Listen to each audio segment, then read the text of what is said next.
Yes, people. We are back live. We are back live on the Sarcasm City TV YouTube for another Next Up special, the final one of this installment of the series. Don't worry, I will bring this series back at a later date, but this is the final one of this series, Next Up specials, people. And for those that haven't seen the Next Up specials that I've been doing all week long, it is one-on-one sit downs with content creators who are early on in their journey. So whether that's a year and a half, or 2 years in, or anywhere in between the time frames I just mentioned. And not only first and foremost giving them their flowers, their plaudits, their compliments. That's what we're here to do, people, is to celebrate them. Don't wait till people are no longer here to celebrate them and tell them how good they are as in regards to content creators, and also finding out about their journey from the very beginning, finding out how they got into this space as well, their journey from the beginning all the way up until the present day, and also future goals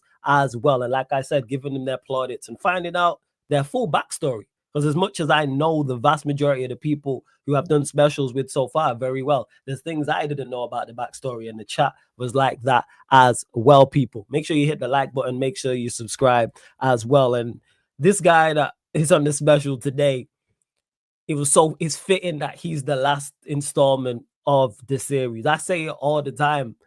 There's nobody like him in this space. You know, like in football, they have streets never forget ballers, and they're cold. And everyone's like, oh, such and such. He is a streets will never forget content creator.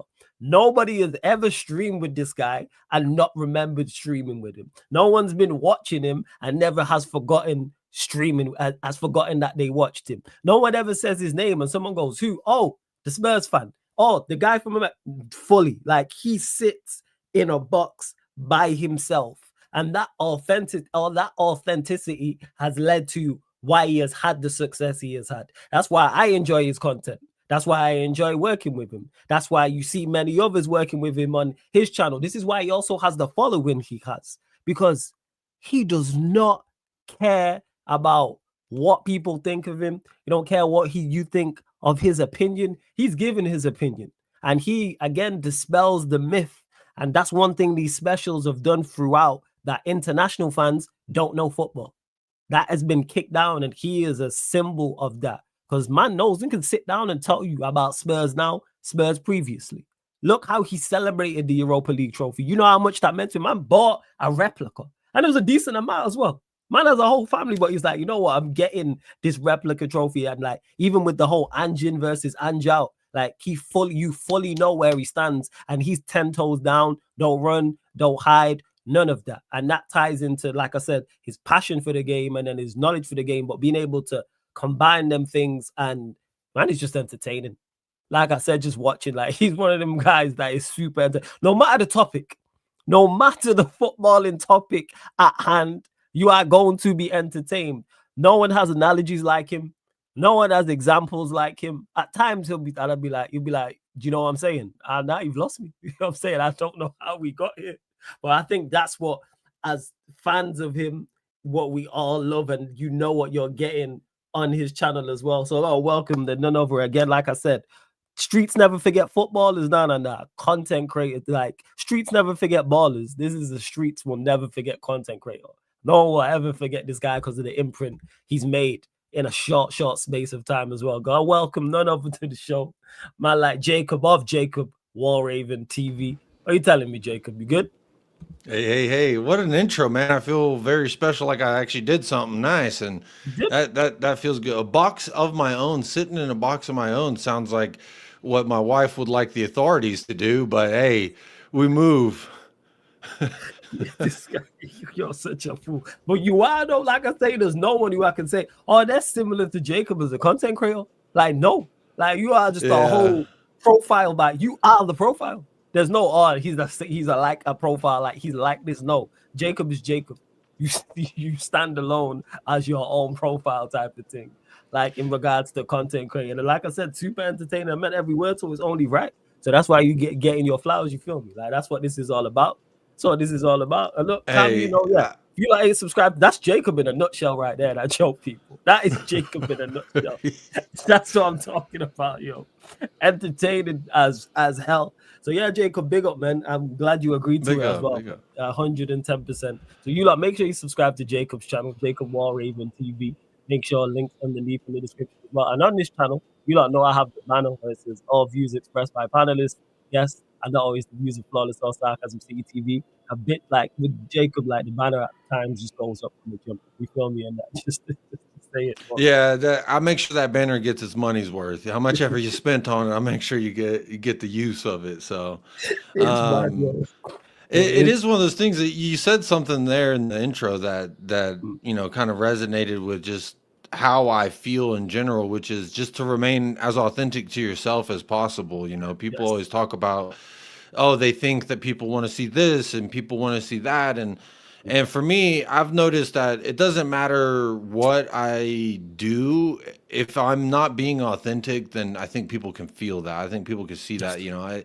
There's times where I've tried to be more tactical and more talking about the football side of it, and then there's times where I've just completely don't talk any football about it, and I'm just making jokes the whole time. So a little bit of that is, in life, I've used humor to cope with certain things, and as a Tottenham fan, cope is kind of the number one thing we do outside of last year, which we still had to cope with the 17th finish. Yeah. But you mentioned Europa. Yeah, we got Big Bertha here. It was one of the first things I moved over when I moved into the new house. So gotta make sure Big Bertha is secured and ready to go. I did drop a pretty penny, but it was because the people who tune in helped me fundraise that. So it wasn't just Hey, salute myself. your community, man. Big up to them, man. Shout Yeah, out to the community. yeah. I have a bunch of people donating to help get that thing shipped to me. So it was pretty a little penny. And then in America, we have to pay tariffs on imports now. So I had to pay a nice little tariff fee on that. But paying a tariff fee to get a trophy, man, I'll do it again.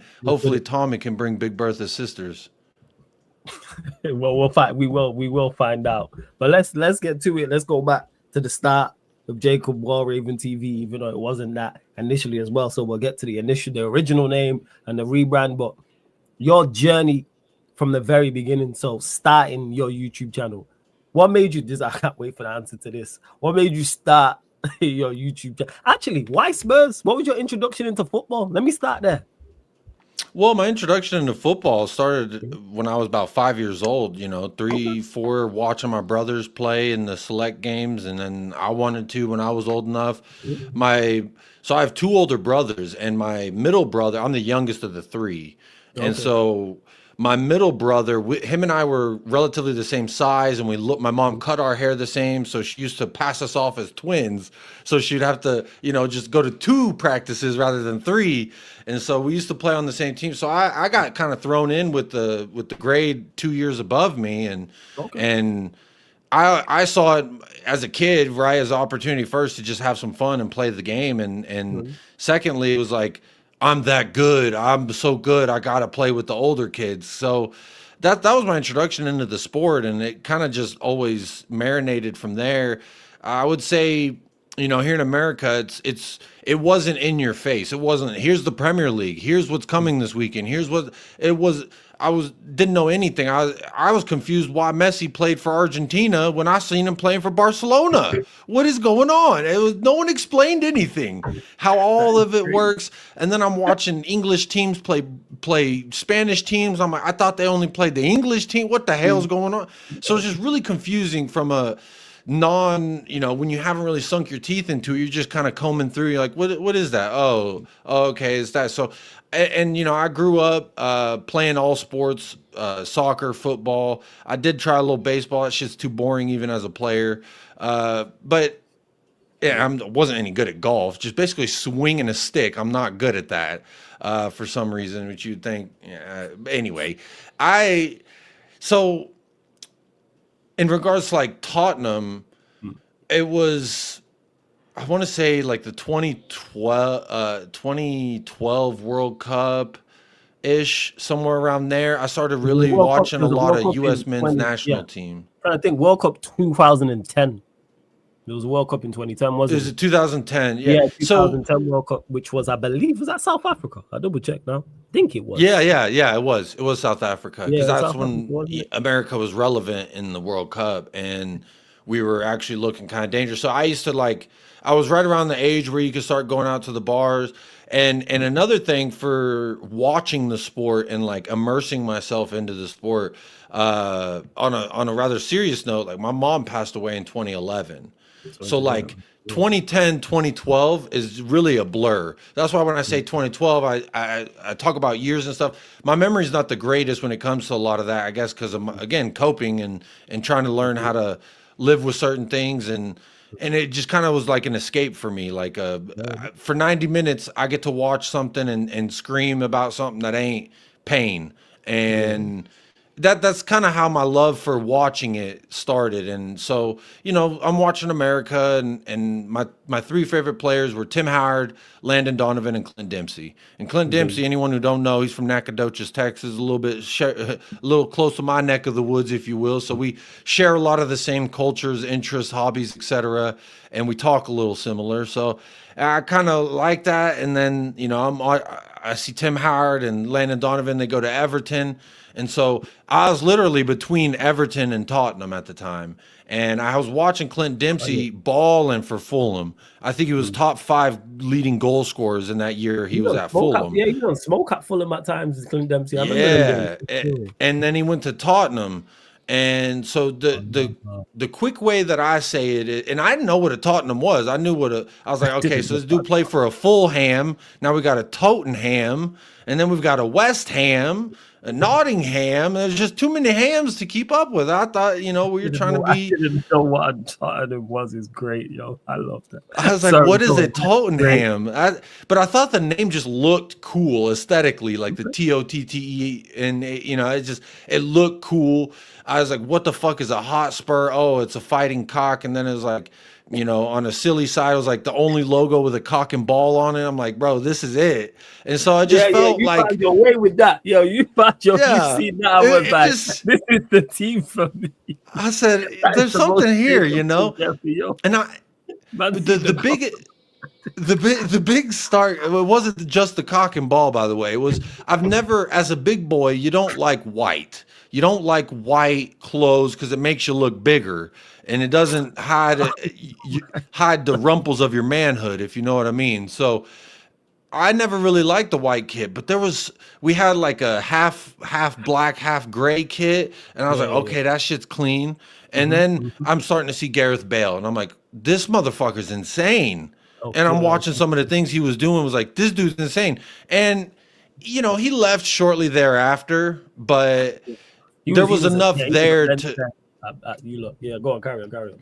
I had watched enough of Tottenham at that point where I was like, I started I really liking the white kits. I like the at home, when we're in Europe, we wear the all white. I thought that shit looked clean, and I'd never seen an all white kit look clean. So it was it just thing after thing, and like I said, it started out kind of small. It started out kind of just like uh, an escape, like I was saying, like a thing to do to not think about life in an essence, and that distraction sort of then became a hobby. Then the hobby sort of became a love. Then the love sort of became an obsession. And now I'm outside Tottenham's window at night, breathing real heavy, fogging it up, putting a little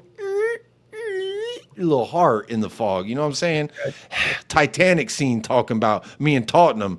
But that's that's where it is now. It wasn't always like that. It wasn't always the hand in the window on Titanic. No, it was us swing dancing in the bottom of the boat, and we're spinning in circles, going whoa, whoa. You know what I'm talking about? Shout out Titanic, man.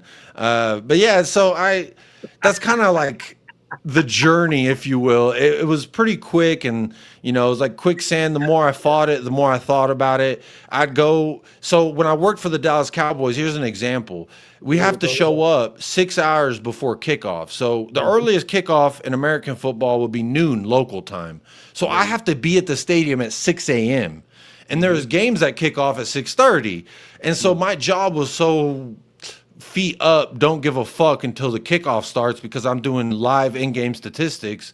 and displaying those on the that big world record big screen in the stadium thing. And so like that was my job on game days.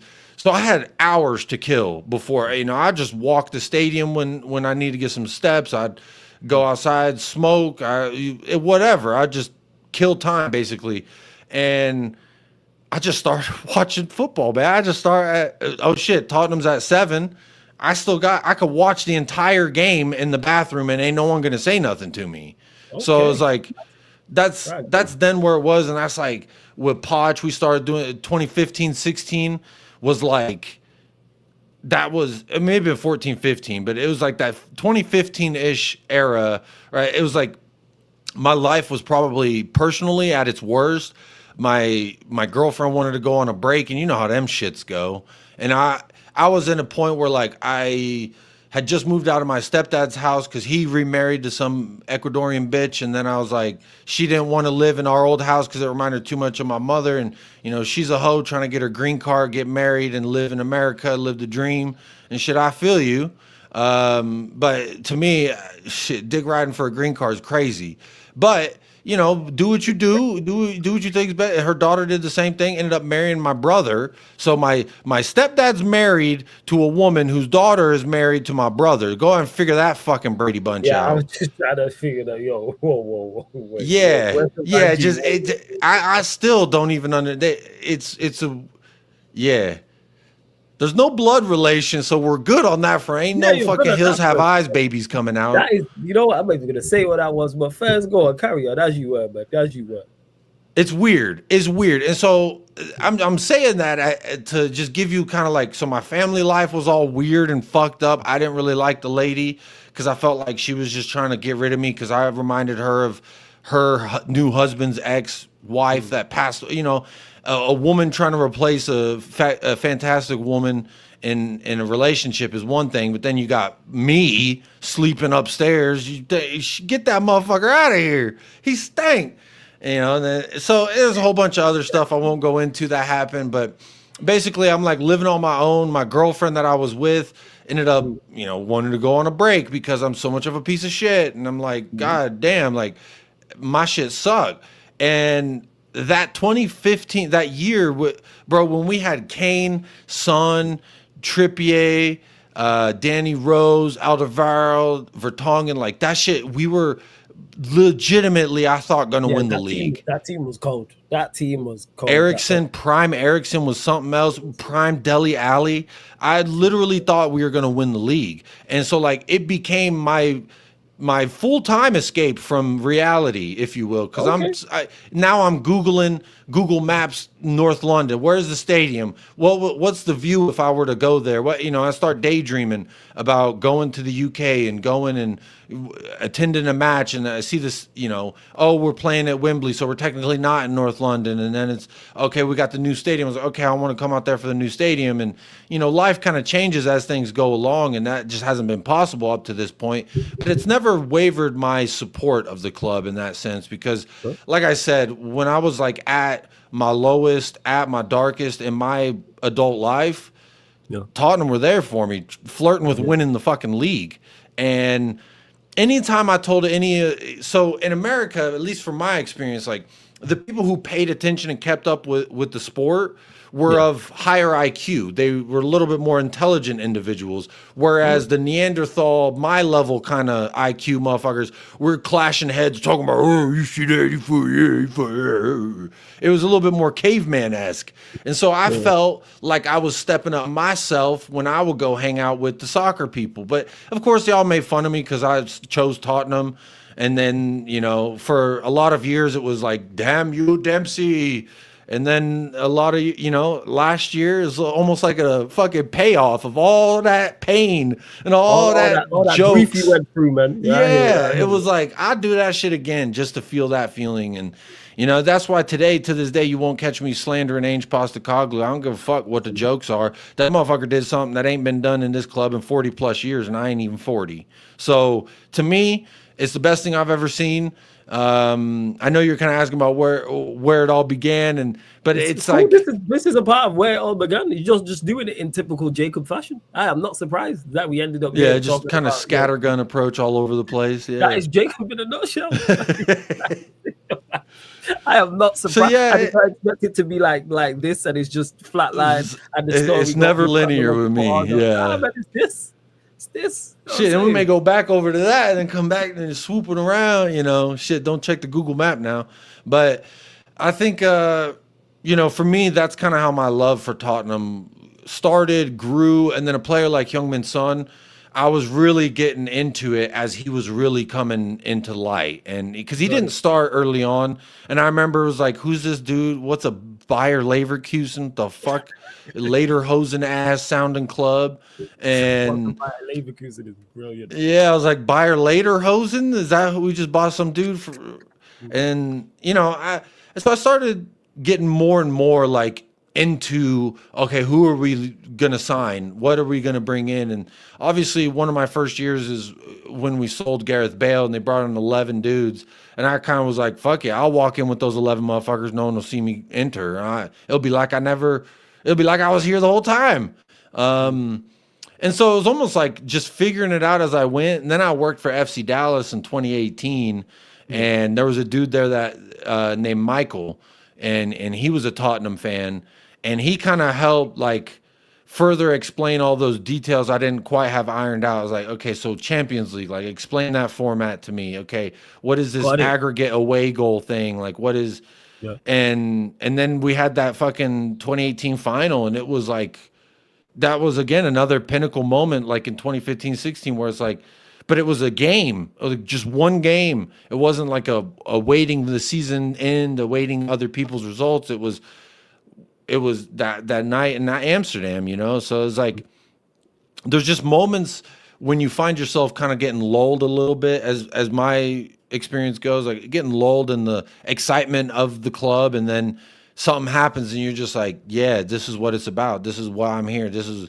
what this means to me. And it means more than you think it even does at times, because I didn't fucking think I'd cry like a little baby. I didn't think when Brendan Johnson scored that goal versus Manchester United in the final last year, I didn't think I'd be fucking No surprise that you literally. surprised. No surprise to me. Go on, carry on. I had that, like, that thing you get in your throat when you're like, I'm trying to Yeah. not cry here. Because I was like, there's still so much game, and I've been so much hurt by this club over the time. Nothing is guaranteed with Tottenham, and it's much like myself. I feel like the club in ways mirrors myself. Like, a lot of people always doubt you. A lot of people don't think you could do this or that and the other. And it turns out you can. You just ain't put enough emphasis on it. And then look what happens when you do put some emphasis in it. You get some success, some recognition, a little bit of the goddamn respect. And I think, like, for me, it was, yeah, so like Michael and I, we just enjoyed talking about Tottenham so much. And then the pandemic ended up happening, and we just kind of were like, maybe we would have fucking 2-hour conversations just talking about football So we're just on the going back and phone. forth, just talking about Yeah, football. Okay, first, just first. this player, this game. You're asking questions because he's explaining, like you mentioned, the Champions League format, like other form, the away, not even away goals, aggregate scores, etc. And European teams, you got English teams playing Spanish teams, Italian teams playing German teams. That's fair. No, I hear that. So before you do that, just 1 second, Jacob. Hey, big up to everyone who just joined over from the raid from FamZone TV. Big up to everyone that run up the actually scratch that. Subscribe to Jacob's channel. Next up special here with Jacob Warraven. If you lot don't know, you know now. So go subscribe to his channel. Jacob is US of A, I believe it is. Where is it? Yeah, Jacob_US of A. Links in the title anyway. Links underneath in the description, people. Again, links in the title, links in the description. So make sure you go subscribe to Jacob's channel, Jacob Warraven Uncensored. And yeah, I think that's a very, very fitting name, people. Jacob Warraven Uncensored. So yeah, go on, carry on. So you're going back and forth with your boy, talking football for hours. What was the next steps? And I just started thinking, during lockdown, everyone had time on their hands to think about shit and do different things, and it was, again, like it has been throughout the entirety of my fandom, my life, in a position where there's Tottenham has a great hand to deal with it, and so like my son was just born, and it was a complicated. It was I almost lost them both the day of an emergency C-section type situation, and then my son was born with a few disabilities, and it was like a really heavy moment in my life. And I'll never forget, man, we were playing goddamn Sheffield United, draw, I think 2-2, 3-3, some shit like that. And it was the day after my son was born, or it's all gray those days, they get Yeah, mixed yeah. together, but it was I know. in and around that time we played Sheffield and we had a draw. And I remember just like being in this waiting room where there was no one else. It was just me in this waiting room watching this game on my phone, trying to not worry about my wife who just got admitted to ICU, which is intensive care unit. It basically means like shit's going sideways. Yeah, the My son ICU is in over here. NICU, which is newborn ICU. And so, when they're in those ICUs, you don't get to like hang out in there. You can't just chill in the hospital room with them like a normal hospital room. Like that is a quarantine sanctioned area. Like everybody's very sanitary kind of a thing. And I couldn't even see them. And it was a really hard moment for me because it's like you just got the greatest blessing of your life thus far, but you can't fucking hug nobody about it. And so I'm just there with Tottenham trying to enjoy a fucking draw versus Sheffield the Blades, those stupid sword logo motherfuckers. Like, and it's just one of those moments where I'm like, I felt just a little bit of alleviate. You got that thing lingering in the back of your head, but alleviated pressure there for an hour, if that. And it was like, with the uncertainty of everything, I just kind of came to the conclusion, like, man, why don't we just spend an hour or so a week and just like record our conversation? Just start there. Just So that's record our what that was. You conversation. thought to yourself, hey, we've been chatting the whole time, And constantly I on don't and think off. about nothing but what we're talking about when we would have these conversations. That was my escape at the time, was like Yeah, talking on the phone with Michael or having a group chat with my little football friends back at FC Dallas. And we'd do a video chat and just start talking shit. The other one was a Liverpool fan. They just won the COVID league or whatever. And so it was like, we just had fun bantering and talking on the phone, and it was like a little escape for me. And I didn't even know fucking football YouTube was a thing at this juncture. I was just thinking, like, I enjoy this. You know what I mean? I enjoy talking about this, asking questions, making jokes, laughing, bantering, like all that stuff.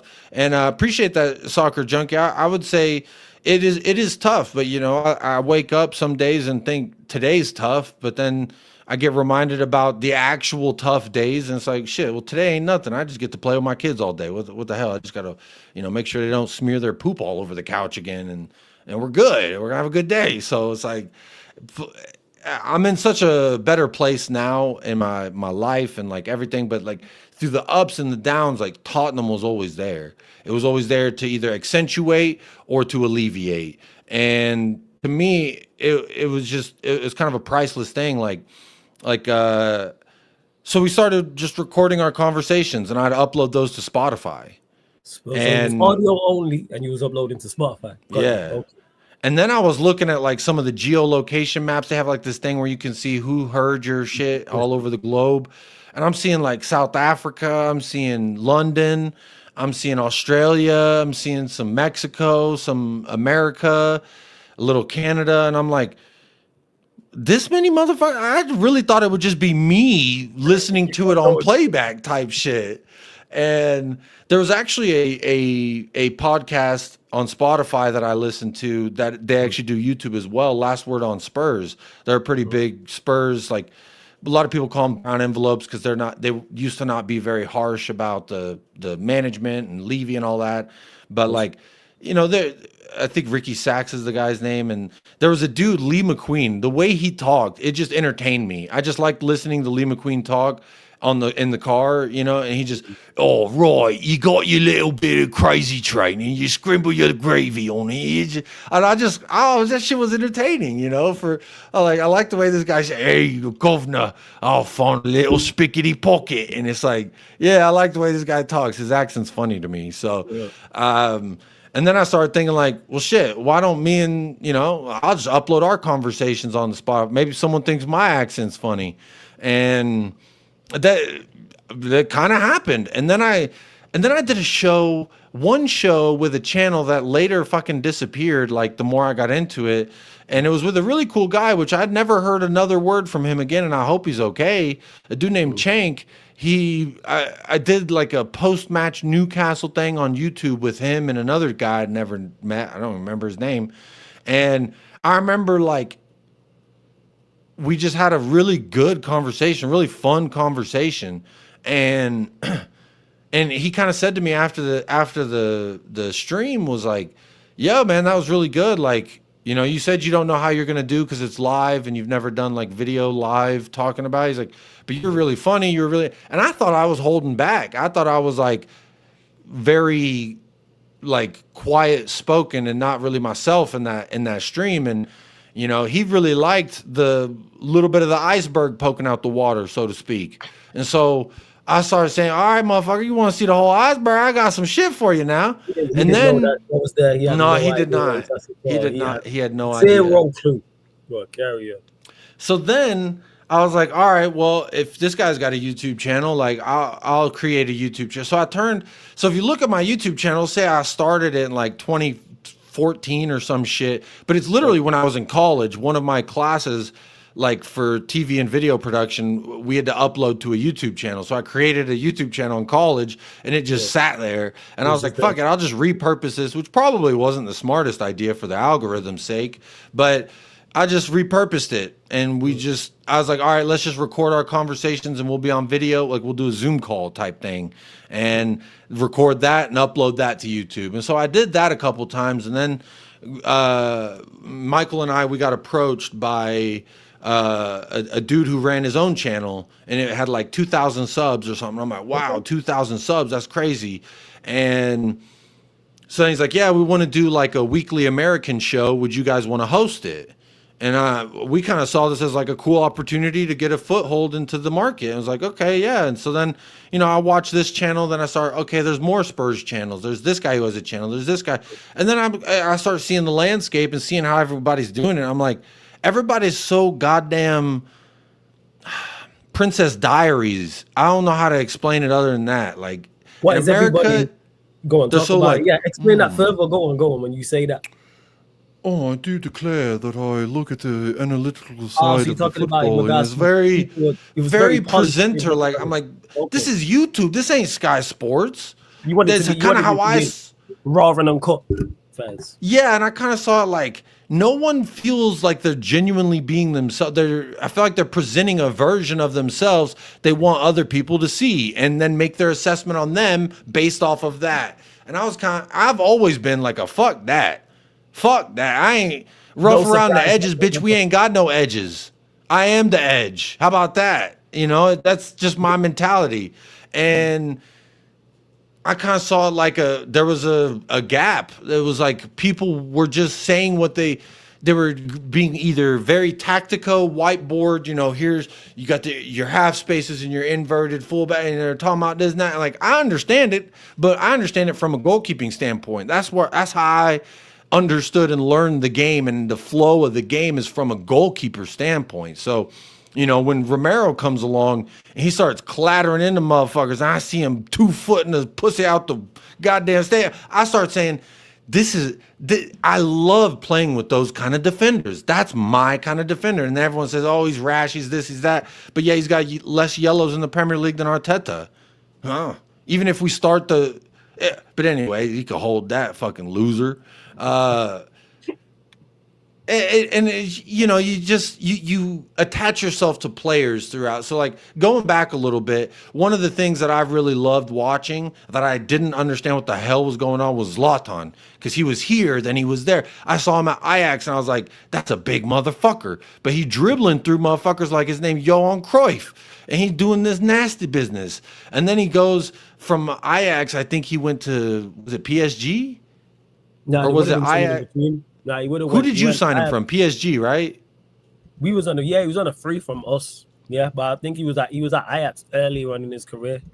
He had the Italian stints, He was, remember? I know. He was over in So Italy. I watched I'm the just gonna check it Zlatan out. documentary, and I know he Yeah. started at Malmo, ended up going to Ajax, and then from Yeah, I'm Ajax looking he at went Yeah, he went to to Italy. So another he was Ajax, he was at Juventus, then Inter Milan, then Barcelona, Juve, then back to enter AC, then Barca. PSG, then United, then LA Galaxy. So he was just kind of all over the place. And I'm like, where the fuck is Holland? I thought it was the Netherlands. And so, again, as an uneducated American, geographically, ethnically, culturally, and football wise, it's just like, I don't know what the hell's going on, but I like this guy. I love that kind of bad boy. I don't give a fuck. It's I am who I am. Give me the ball, bitch. And then he came to the MLS and he was just a bully. It was just like, this is my. And so, later in life was like, I always took pride in being a goalkeeper for 20 plus years of my life. Like I always took a lot of pride in that. And yeah, goalkeeper union, man. We if we don't look out for each other, ain't no one will. And they always say you either got to be a little crazy or a little stupid to play goalkeeper. And luckily for me, I'm both. Yeah, And good guy, yo. I was able to do decently well. My thing was like I was never good with the ball at my feet because they said don't toe poke it, but I'm like that's how the ball move real fast is if I poke it with my toe. And I remember anytime I played with new defenders, I would just say, "Hey, I got your back, but just don't pass the ball to me because when I kick it, I don't know where it's going. It's going somewhere, just don't know where." And yeah, see, that's what I'm saying. Jimmy's right. I the, hear you, the the Jimmy. best goalkeepers either got that goldfish brain where it's just like I don't even remember that I farted 30 seconds ago kind of mentality, or because you got to just be on to the next one. You got to Yes, always be ready, serious. always be on. Definitely. And so being very space, you know how my mind works with the tangents. I'd be like, "Ooh, look, a butterfly! Oh shit, here comes the attack!" And it's like. And I started thinking about Bugs, the movie. You Look, remember that movie Bugs? yeah, Bugs Life. You talking Bugs about? Life, that's what it was. Yeah, Yeah, with the Bugs fat Life. caterpillar. Classic. I'm a Yeah, Bugs. pretty little butterfly. Yeah, I was like, okay. And so I be thinking about that shit, and I'm like, oh shit, here they come, here they come. I'm like, ooh, so I'll get ready. And I was never able to just pay attention like that for 90 minutes straight without thinking some weird shit. And I'm like, Bugs Life, man, they really need to make a new like bug Yeah, they need movie to update type. it. A Bugs Life, if they gonna run a Bugs Life too, 100% classic. Dude, Classic. so in college, side note, in college, I actually wrote I had a script writing class, and the script I wrote for my final, and this was actually one of the pickup line. No, I guess it wasn't really a pickup line. It was just one of the facts on my first date with my wife.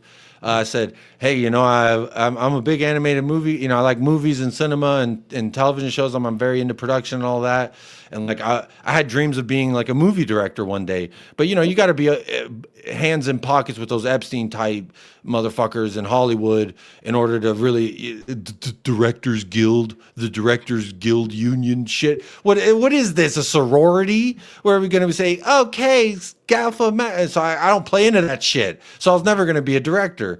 But I wrote a script in college, and I called it. I had two titles, and it was like, let's see which one's best. The Tale of a Worm, but spelt Tail, or A Worm's Tale. And like the cover art would be an earthworm's tail, basically.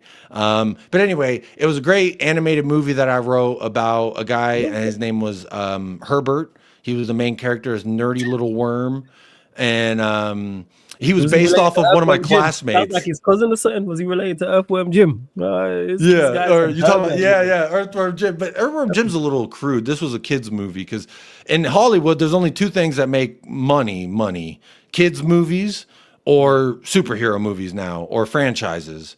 And so I went with like practically what would work in today's age. Kids movies always work. A kids movie because you got merch, you got TV Yeah, that show is good, man. ripoffs, you got all type of shit that could happen after that. So I was like, I'm gonna write something that maybe could be something one, and basically it was just like an animated movie about these earthworms. They all get, each worm is from a different part of Earth. Like one's an African worm, and of course they're playing into all the stereotypes. And then I had an Asian worm, an Australian worm, a French worm, a Brazilian worm, which was the love interest. He fell in love with the Brazilian worm. Oh, She's Herbert based fell in off love of with one the my okay. Brazilian ex-girlfriend I had once upon a time. That's who I based that character. So each character is based off of a real person. And it was a great movie, and I really think that Hollywood should hit me up for it. I'll sell you the script. I think they But should. anyway, The thing is, but go on, carry on, carry on. well, how did I even start talking about the tale of an earthworm? Because I told my you're wife this about that on the first date, and shortly thereafter, she's like, "Yeah, so I got to pick up some books for this class. I got to buy these books. I'm really busy." Okay, I was like, "Shit, I fucked it up with that earthworm tale," and but you know what? It worked. She still talks about it to this day. She's like, "I can't believe you talked about that stupid earthworm movie." Before on a first date, I was like, "Shit, I'm First authentic," date's a you bit know? crazy. I can't lie. Talking about the first date is a bit crazy. That is wild. That is super Because wild. I did it, dating is a lot like YouTube, I would say. You gotta, you put who you think they want to see out there, but then in reality, if you're just yourself, the best ones will find you. That is And true. And you are on the your wife found out a lot about you of you telling that story. Yes. And she came back yeah. and had So children with like you. Yes. 50% was like I'm a well put together adult and I'm happy and I'm like all these good things. Then the other half was like the genuine like weirdo. Here's a earthworm movie I wrote. Here's other weird facts like I got a tiny little chihuahua named Lulu and me being a large individual with this little tiny dog, it was kind of whoa. It But sounds you like something think, out of a film. It sounds like a comedy, a character in comedy. So yeah, you yeah, mentioned like the channel, 2,000 subscribers. So did you host on there? What was that like? Did you and Michael yeah. host on there? So for Tell me about about 11-ish months, 9, 11 months, somewhere around it. there, we would host a weekly show. I don't even remember the name of it, but it was like our show hosted on their channel. And like there's a whole bunch of drama and bullshit, and if you really care to know, I go into it in depth in a video on my channel that's still up. I did it well over a year ago now, just kind of exposing like what happened and how they treated us and the lies and the expose, the real side. And like I look back at that channel that we hosted a show on for over a year with a lot of like disgust and like who I can't believe I played into that bullshit just so I could, you know, uh, be in a But I bet it room that I helped wasn't previously in. in regards to honing your skills, and I bet you got supporters off of it too. So it's not like it was a Absolutely. complete Yeah. loss.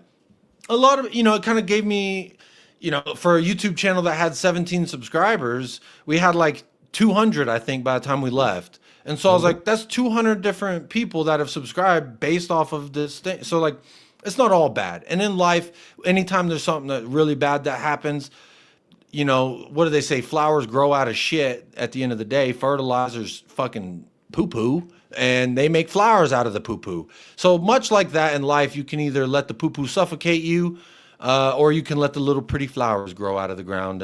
And that's kind of what started happening is, I just saw it as a opportunity because I started being authentically myself and like not censoring Love myself, and that that. started leading to the tensions in that group. Mhm. And then when I left, I was like, I'm just gonna full fledged be myself. And if anything, getting kind of blacklisted in that demographic, that community, I call it a cult community, but in that community, like it forced me to look at other shit. Because then I started saying, all right, if Tottenham got this many motherfuckers wrapped up talking about them, and I don't even like most of these dudes, I guarantee there's a larger majority that are cool people that are out there, and B, people who would enjoy, like I have Liverpool friends, I have Chelsea friends, I have Arsenal friends, and like in America, and this is one thing, like in that whole like Americans don't understand thing.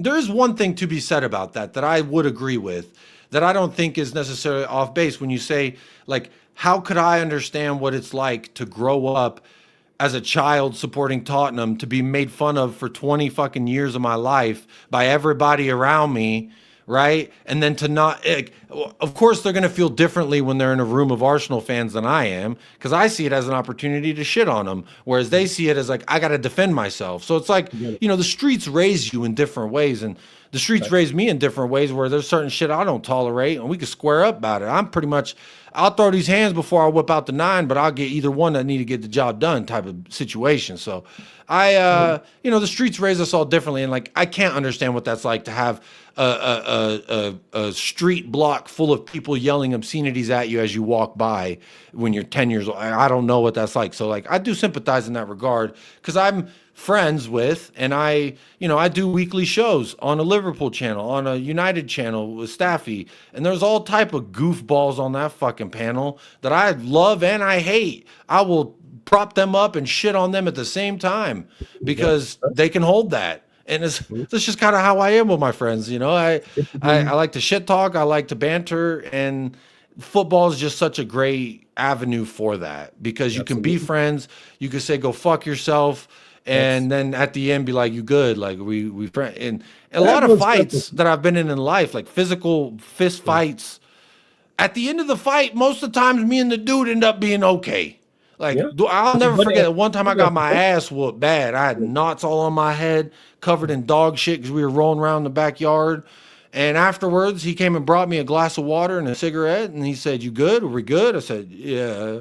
And then I was kind of like, "This sucks. I'm covered in dog shit, but we ain't beefing no more. We're good." So, a lot of that is like people's pride and ego and shit. It gets in the way, and then it clouds friendships and shit. And like this, I've never met you in person, Flawless, but I could guarantee that I feel like they would much be the same of like this. Maybe I see a different side of you that I haven't seen. You letting loose a little bit with them snow bunnies. I don't know, but I don't know.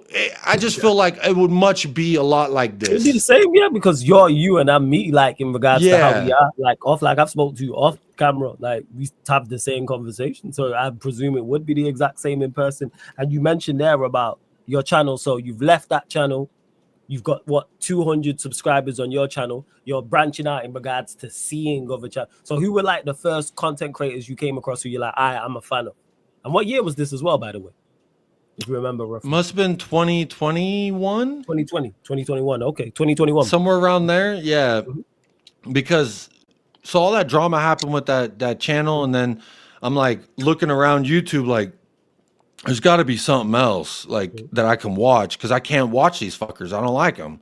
And like I don't like the people who are remoras, which a remora is a fish that sucks on a whale, and it's those little fish like they get their substance eating the fucking dead bacteria off a whale's ass. And so like I don't like remoras. I don't like these whales that think that they would know that. That is crazy. Only you would know that and then use it in an analogy as an example or something. I put it up on stream. I put the photo up and I said, this all you remoras. I don't want y'all on my channel. Get the fuck out of here. I'm not a whale either that wants remoras to be feeding off. I'm not a weirdo. Like I don't need that, bro. I got 2 kids that every day look at me for something. You think I want some random fucker online being like, Jacob, I need to stream, buddy? It's like, no. I'll do what I can, when I can, if I can. Like Jose Mourinho said, look at where they play. If they play. And I will say that was another catalyst for me as well. When Jose, I loved Jose throughout like my entire just watching. I've always loved, I remember the Porto shit was big news. Like, and I just loved the character of him. Again, another guy, don't give a fuck, don't fuck with me. I do what I want and I'm going to win. And I just love that, like that side of it. Cause that's how I am in sport and in life. And when he signed, like that's when me and Michael, like our conversations like got ramped up because, we finally moved on from Poch and we were like, I was like, we're gonna win now. There's no way we don't win. We got the special one. And of course we sacked him 5 days before he had the chance to win the trophy that he got us to, but that's neither here nor there. And so to go back to your question that I was just talking about, had nothing to do with the answer to, I started looking around YouTube, like there's got to be more. And one of the first channels that I reached out to afterwards was Never a Foul.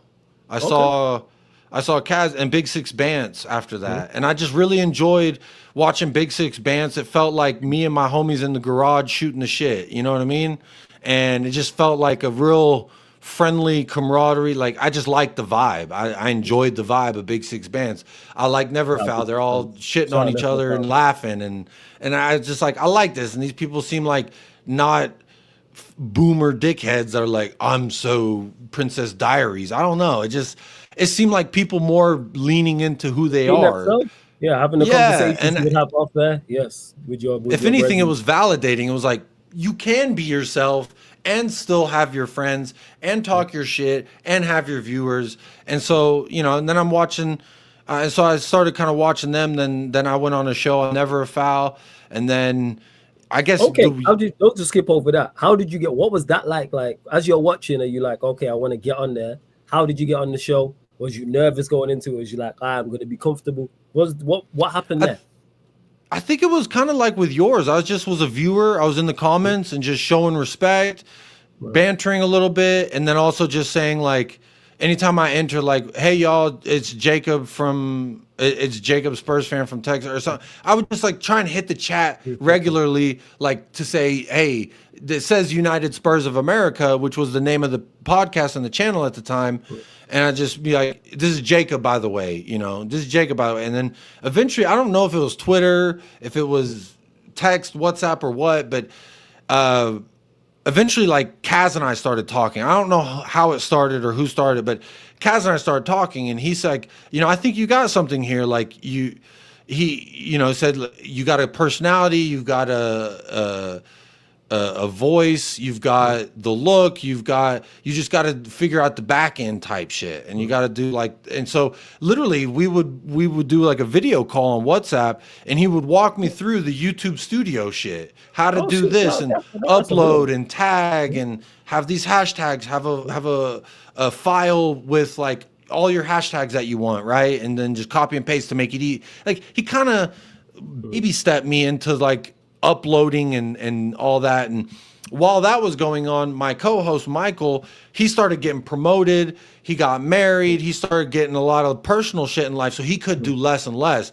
And I saw it like, well, I don't want to just stop doing this. I kind of enjoyed it, and I've kind of, you know, started branching out, and so I was really on my own at that point, just flying solo, and then the channel just started growing like out of nowhere. It just seemed like it just started. It was one day. Is it United? So it's United Spurs of America at this point is the name of the channel. Yeah, it's United Spurs of America at the time. At that point. And it's just and I'll never forget. Was that the name from the very beginning? United Spurs of America. Yeah, and I thought of it personally because I was like, we got to put our American spin on it. Yeah, because I was like, we got to incorporate Tottenham Hotspur, and so I was just like USA, and so. The original name was USA hyphen United Spurs of America, but then we just got rid of the USA thing and just United Spurs of America is cleaner. Okay. And I made like a really shitty logo. Then Michael paid for someone to actually make a professional logo, and we had a couple. And we just kind of it was really fun. That was like when it was really new and fun, and like it's like, you know. When you first start getting with that new girl, you're just like, shit, we can go 3-4 times a day, girl, if you don't know what I'm talking about. But now you start getting to the run of it, you're like, shit, once a day work, and I'm good with that. Maybe 2 if it's my birthday. But you know what? I'm maybe gonna respond to that. I heard that half-second pause, and I was like, I think he's just gonna let me keep going here. So yeah, because I was gonna give my thoughts on what you said, but I was like, you know what, let me just bypass that. So where was this is a fun time to think about, you know, like in the early stages. And the only regret I'd say I really have is not just creating a new channel. I didn't understand the algorithm and shit at that point. And like when a channel's dead for years and then starts putting content out, it can only go so much and so at such a rate, but then you start hitting those plateaus. And then I got to a point where I was like, I need to stop looking at, I think it was Kaz even, someone told me like, the best word of advice I can give for you is don't refresh that analytics page multiple times in a day, because you're going to drive yourself crazy. Because you'll be like, oh, I'm at 330 subscribers. Now I'm at 225. Where the fuck those 5 people go? And who I got a beef with now? You know what I mean? It's like, when in the grand scheme of things, you can't be tripping over 5 people who sub or unsub. And, you know, I've gone through I've pissed off plenty of people, and my shit fluctuates all the time. But to me, the less I care about that and the more I care about doing why I do it, which is to enjoy it, to be either my escape or to be my accentuator, to be my hobby, you know, something I enjoy doing that I get a laugh out. Like, I just enjoy it. You know what I mean? And that's what I wanted to do. Like, when you get monetized, it's real quick to become like, oh, this is how I make money. Oh, this is how I can make more money. This is how I can get more super chats. This is how I can get more. And you start like thinking about it from a money standpoint, and that always gonna fuck your shit up. Especially when you're talking about like the love of the game. Like, it's just going to change how you view it on a day in, day out basis. Yeah. And so I've gone through those ebbs and flows. Carry on. What was it like being on Never a Foul for the first time? Because that's a big deal. What was that like? It was slightly nervous, slightly like a little bit like an opportunity, though. You know, it's like you've been on the bench, but now you're going to start. And it's like, okay, I'm going to go on there. And I wanted to definitely make sure you knew who the fuck I was kind of my thing. I was like, I ain't gonna just be this little button-up suit and tie Princess Diaries motherfucker on panel. I'm gonna say what I want, how I want, and in the language in which I want. And people at that point, I had gotten like 300-400 subscribers. So like I was like, dude, we're getting over 10 people watching on a live stream. Like, we are cooking. And I just started really like, people will tune in when I'm being myself, kind of a thing. And I just kept doing that more and more, you know, pulling the curtain back more and more to reveal the leg of Marilyn Monroe. And people liked it.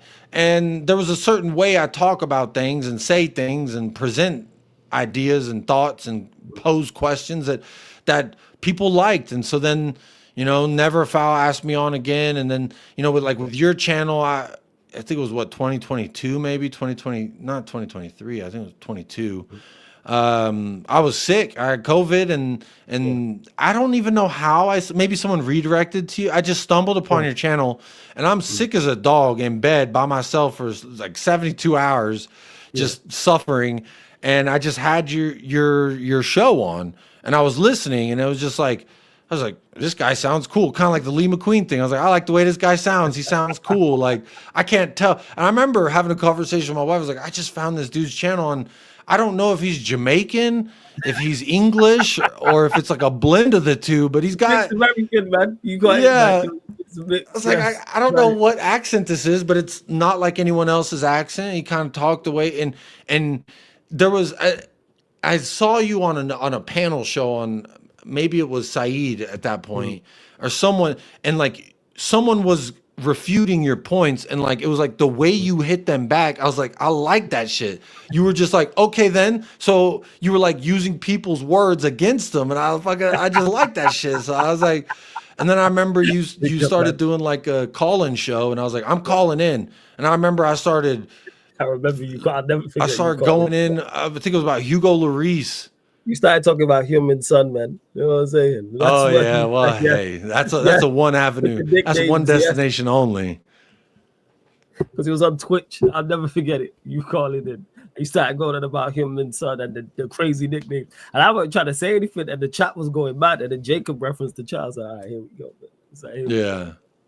And so, you know, I think that for me, I viewed YouTube like the football YouTube in aspect. I just never knew of it, like when YouTube was a thing. And this is why I'm gonna show my age a little bit. And kids, you can call me Unc. I don't give a god. I don't care. Yeah, some of them already call me Unc, man. Yeah, I think it's just because we're you know, we've dogs that we've run the damn race. We know what it looked like. And I was like, God damn, I don't need to run that shit right now. And I saw, you know, when YouTube started, I'll never forget when YouTube started. There was like 17 videos on there. And I was like, oh, cool. And then I come home from school the next day and there's like 35. And I was like, okay. So then like I spent my time watching the new videos that were up, whatever it was. I just watched it. And then one day I come home and it's like 6,000 plus videos. And I was like, okay, there's no way I can watch 5,800 videos today. And then it just became like too much. So for me, YouTube became like this. I could do it. It's like a ground level thing. I kind of saw it from the beginning, and I didn't really give it much respect. Actually, when my wife and I were dating, she loves making fun of me now because I'm on YouTube, you know, when I'm watching a show, or now I'm even like, there's outside of football, I absorb content on YouTube, like movie reviews, production reviews, real true crime docs and stuff or like crazy bizarre cases and weird shit. There was a week where I was getting nothing but people getting stuck in holes in caves, and I was like, oh shit, the silly putty death, what is that? And it's like a dude who got stuck in some cave hole, which is weird in general. I don't know why these white people love crawling into tight spaces and then getting stuck and then being like, help me. You dumbass, don't crawl your ass in that little cave. Anyway, so YouTube algorithm works in mysterious ways, and so I just started absorbing more and more content. My wife, I remember this was when I met her. I was at a time when I was like, I work for Cowboys Television, and I work with, if anyone knows the cameras, like the Ari Amiri cameras, which is what Hollywood uses in production for those bodies. I'm so elegant and I'm so prim and proper. YouTube is beneath me, is how I saw it. Like before I, ever really delved into it. I was just like, it's not serious production. The jump cuts bother me because in school, they beat it into you. Jump cuts are a no-no, never with the jump cuts. And I'm watching YouTube and the guy's like, hi, my name's Jimmy. And it's like, I could see the cuts and it would drive me crazy looking at my wife listening to this shit. I'm like, I can hear audibly the cut. They didn't even blend with a 5-frame dissolve the cut. And that shit would drive me crazy. And so I just like saw it very unprofessional, anyone could do it kind of thing. And to a degree, anyone can do it, but do it well is the question. And so I didn't really take it seriously until I started really seeing like just how wide the net is of such a niche genre, such one niche genre. You take football and then you isolate that even further and you go just Tottenham. That is so niche that I was like, I feel comfortable in this niche. It's not too big of a, I'm not just, hi, it's me talking about football, here's the X's and O's. And it's like, it's me talking about a very specific, so you're only going to find my shit if you're looking for it, kind of a thing. And I saw that as a good way of like, not alerting the authorities back home kind of situation. Hey, you don't need all these clowns, bozos finding my shit.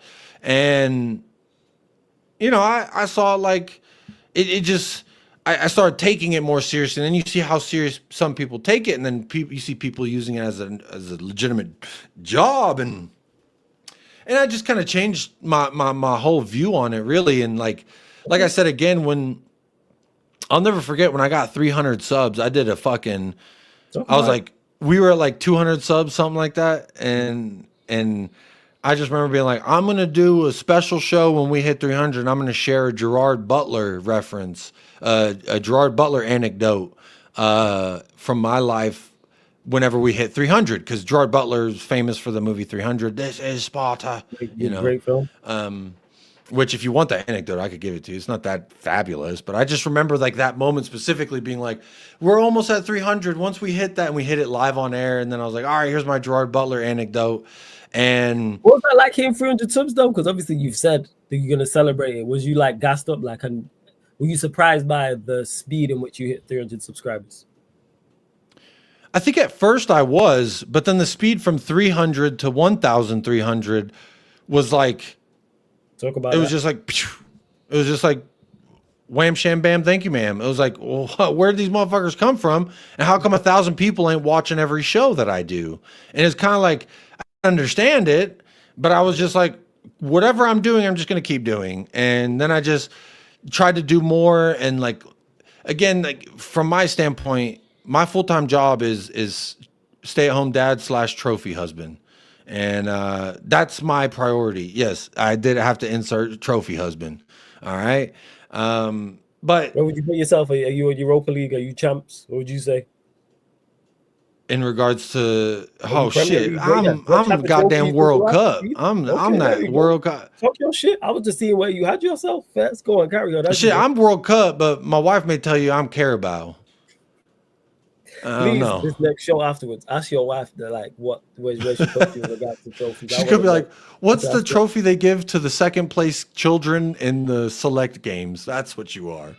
No, I feel like since we moved into the house, I leveled up a little bit. I sweep more. I dust now. You're doing more things, man. I've been I doing think. more laundry. Most of that started because there was just so much goddamn dirty shit from moving. But anyway, fuck was I talking about? You're talking about going from 300 to the 1,000 subs. What was it like hitting 1,000 subscribers? What was that like? Oh, that was. I mean, I was just fucking doing what I shouldn't have done, refreshing that analytics page. 990, 991, like, oh, we're so close, we're so close. And then when we hit it, I didn't want to like I say we, but it was just me at that point. Yeah, And this it's is okay. actually an interesting point to bring up in regards to the journey and such. Like, because so Michael stepped away when we were like 170 ish, 180 ish subscribers. And so then I just started doing it all my own. And I tried to do like a mixture of like long form content with short form content. Then eventually the short form content turned it. I was like, this show specifically is only 30 minutes tops. 20 minutes is my target. 15 was kind of my target. And then it became 30 minutes, then 45 minutes, then an hour and a half. Then it became 2 hours, 2.5. It just, I couldn't stop rambling. And then the chat's coming in, then I'm interacting with the chat. And then it's like the conversation, oh, shit, it's been 2.5 hours.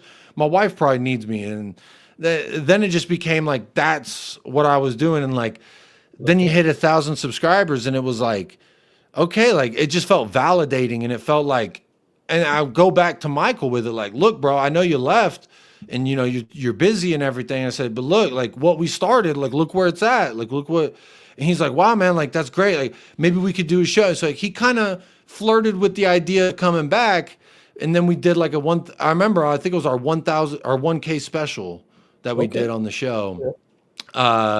He kind of got not upset. I don't want to say upset, but I think he was like irritated or aggravated, annoyed that there were so many people in the chat that were like, who's this Michael guy? He's like, it's crazy. So many people saying, who's this Michael guy? When this is like, I help, you know, this is my shit too. Yeah, they didn't know. They didn't know. And to a degree, like I've always told Michael, even to this day, even though it's not named United Spurs of America anymore, I still said at any point you want to join, you want to be a part of it, the fucking chair's there for you. I do better with him. He was the host. I was just the fucking guy that fucking blah, blah, blah. And then I started having to host it. He was the shooter. Yeah.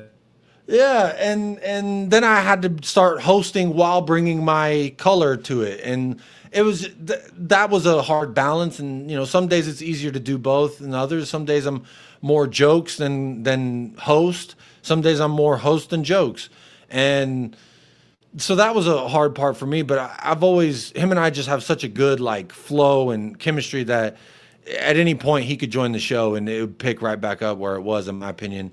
But he was kind of saw it like, damn, all these people are here and they don't even know me. And I think he got a little demoralized by that. And so he just stopped wanting to do shows and couldn't make the next show. And then I kind of got the hint. And I just kind of saw it like, show, if he's there or not, the show has to happen. Because I felt like I was building people to this habitual nature. At this time, on these days, I could expect Jacob's probably going to be live. And you start building that core audience, you know, and really that shit was just, I mean, from 1,000 to 3,000 was like 300 to 1,000. It was that quick. It was just, because then I started doing features on your show. I started going on Neverfly, went on Big Six. So yeah, let's not bypass that. So as you are growing on your own, you're doing your own channel, you're seeing the growth. Like you said, you've hit 1,000, you get into 1.5, etc. What content creators are you now watching in the space and you're like, Ram, I like such and such, and them reaching out, like big content creators reaching out? And you just mentioned there as well briefly about going onto other channels. So is there any standouts for you? Like, oh, I worked with such and such, or I worked with this person. I would say it was like the top names that I would have to throw out there that like when I started fucking with them, their audience started fucking with me kind of situation. And not maybe the last part isn't so true on this first example, but like I started getting invited on the post-match thing on the Football Terrace. Okay. And that was such a space. People were like, "Wow, you're on the football terrace." Like, "Wow, you know." Yeah, Like, very yeah, good. like, "Wow, I am." Like 1,000 people watching. That's fucking crazy. And I just thought that was like the craziest thing. I could go put my face, my name in front of 1,000 people and say whatever the hell I wanted. I thought that was cool. And so it's kind of like one of the biggest, if not, like that people were like, okay, like this guy's not just that fucking crazy bastard in Texas. Like people are listening to him. And then there was a few bigger like Spurs channels that I started associating with. It wasn't like regular features. It wasn't like, it was just like, oh, you're live. Like, hey, you got an extra seat? I'll join. It's just like that willingness to come do some content for people. And then, redirects start happening. And I felt like redirects are another one of those things. Like when you get monetized, you start getting a little wrapped up in it. You start getting like, am I going to get a redirect today? And that's mistake number one. You should never do a stream thinking, oh, am I going to get a redirect today? Or I'm going to do this stream because of the redirect. Like you should do it for the fucking show. You should do it to say what you're trying to say. You shouldn't do it to try and get $1, to try and get a redirect, obviously you want money, redirect, growth, all them things. Everybody wants that, but for your intent. Intent is so important, in my opinion, in this YouTube world. Like, what is your intent?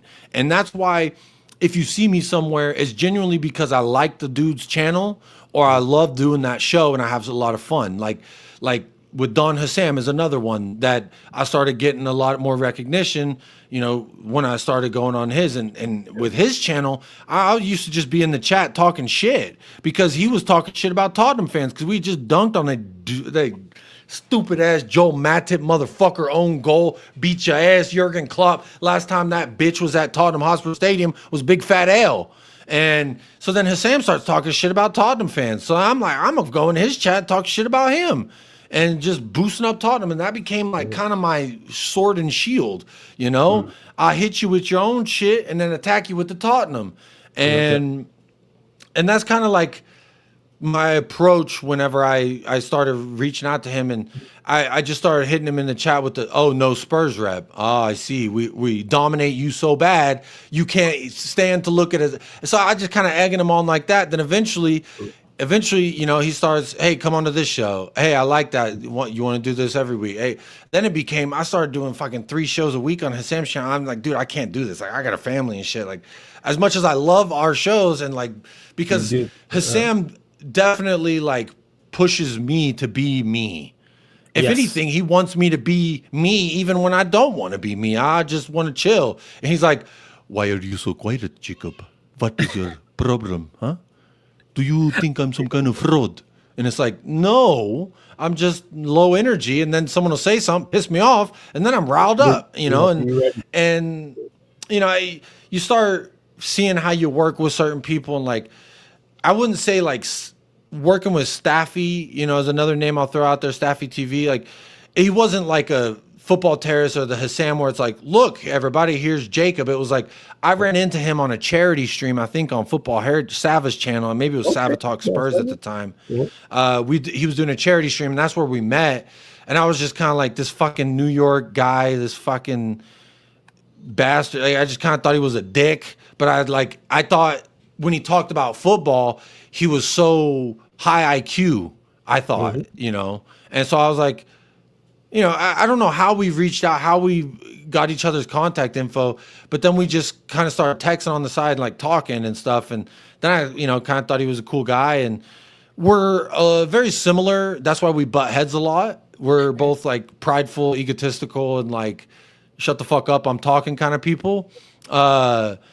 So like we click and we butt heads on that. And like, we've had our fair share of like, fuck you, no, fuck you, and then it's always comes back like, hey, my bad, or hey, my bad, it's like, we're both sorry, we just want to be friends again, it's like we butt heads and like, but we've also creatively grown in the space together. And like those kind of camaraderies are kind of like, even with TJ Warren, that fraud motherfucker. That's what I was gonna get to, man. Hey, YouTube, I love I love him as a person, but as soon as we're on stream, I want to strangle him.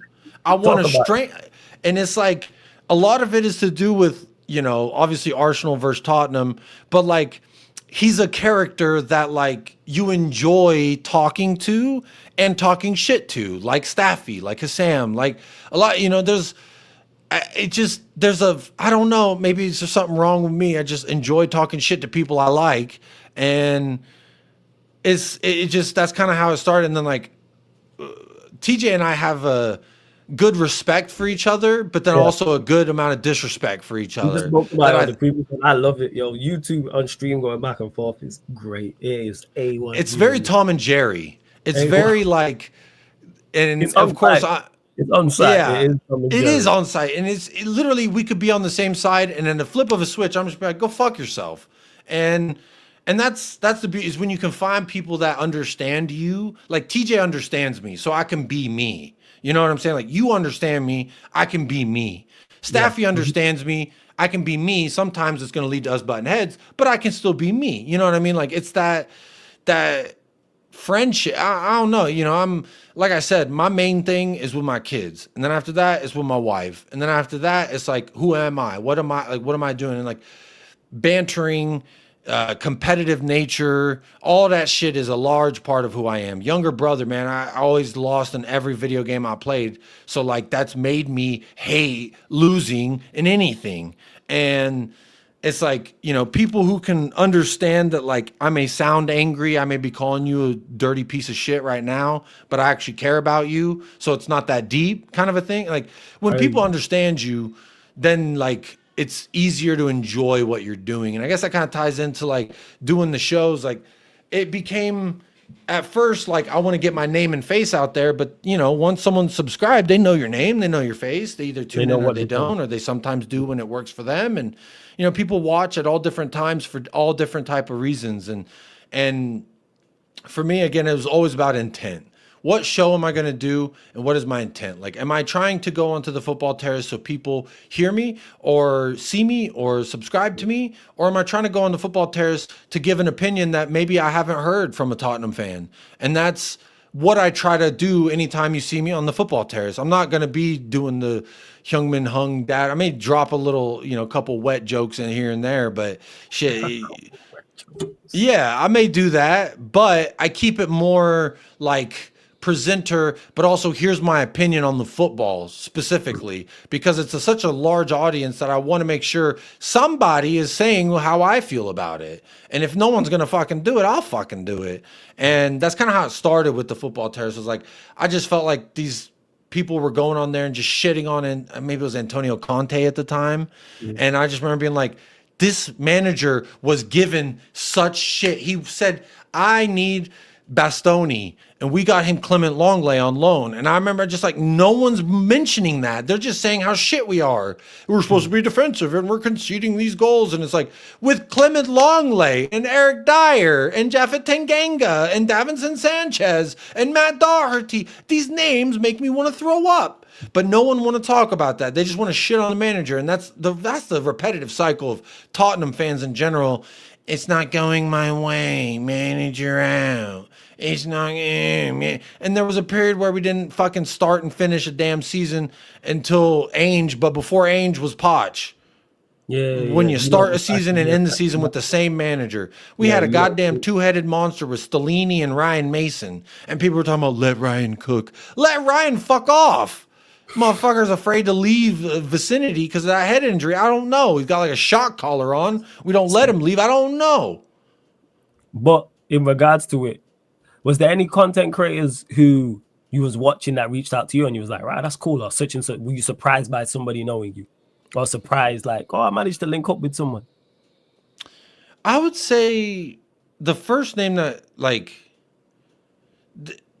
when Saeed knew who I was, when Troops knew who I was, and I think a large part of that was like with you, with Hussam, and with those connections I made. They maybe saw me in passing or saw my name or something. Right. But like there was maybe it was a show here, I think, when I saw Troops talk about me, and I was like, holy shit, like I knew of Troops before I even knew like Saeed and Troops. I knew of before I knew of football YouTube. They were memes. They were like Oh, so you were the meme wise. That's crazy. because like they were memes that we'd send when I'd banter with football people before I even did YouTube. Like there was that Saeed where he's at the gym and he's all sweaty and it's like half his face Oh, and it says it ain't easy. I always and then the Robbie guy where he's like, I traveled up all these stairs just to witness this dub. Like I didn't even know he was Arsenal. I just thought it was funny. This silly looking, bald, chunky black dude. Like I climbed these stairs to witness this immaculate dub. Like I just thought that shit was funny, And then Troops. I think the first time was that 15th. He was yelling at the dude on the step stool. I just thought that was so funny. What 15th? And then he's the one who did the shirt, right, with the Christmas table. No, that was who with Arsenal at the top of the league. It was some shameless shit that came back. If you're talking about Arsenal being top at Christmas, it was Cecil from AFTV. I guess I thought that was Troops or something. I don't know, but I just remember and like I knew of Troops because I think I was watching one of his shows like when it hit the 300K, and I was like, dude, 300K is fucking like literally unbelievable. And I think it just like spoke to, and then through him I think I found it was Michael who told me about Expressions. I've never met him. I don't think he knows who I am, which I wouldn't expect him to, because that dude's like he's like the Brad Pitt of football YouTube, you know what I'm saying? He's like that guy, an A-lister. And A-lister shy Expressions every time. Another dude who unashamedly, like the more I looked into him, he was himself. And people said, don't talk like that. And he said, I'm gonna talk how I talk. And look at what, no one could stop him. You hate him, he grows more. I just like that shit. And so like it's instances like that. And with Troops, Troops is a character. No one is like Troops. You watch a Troops watch along.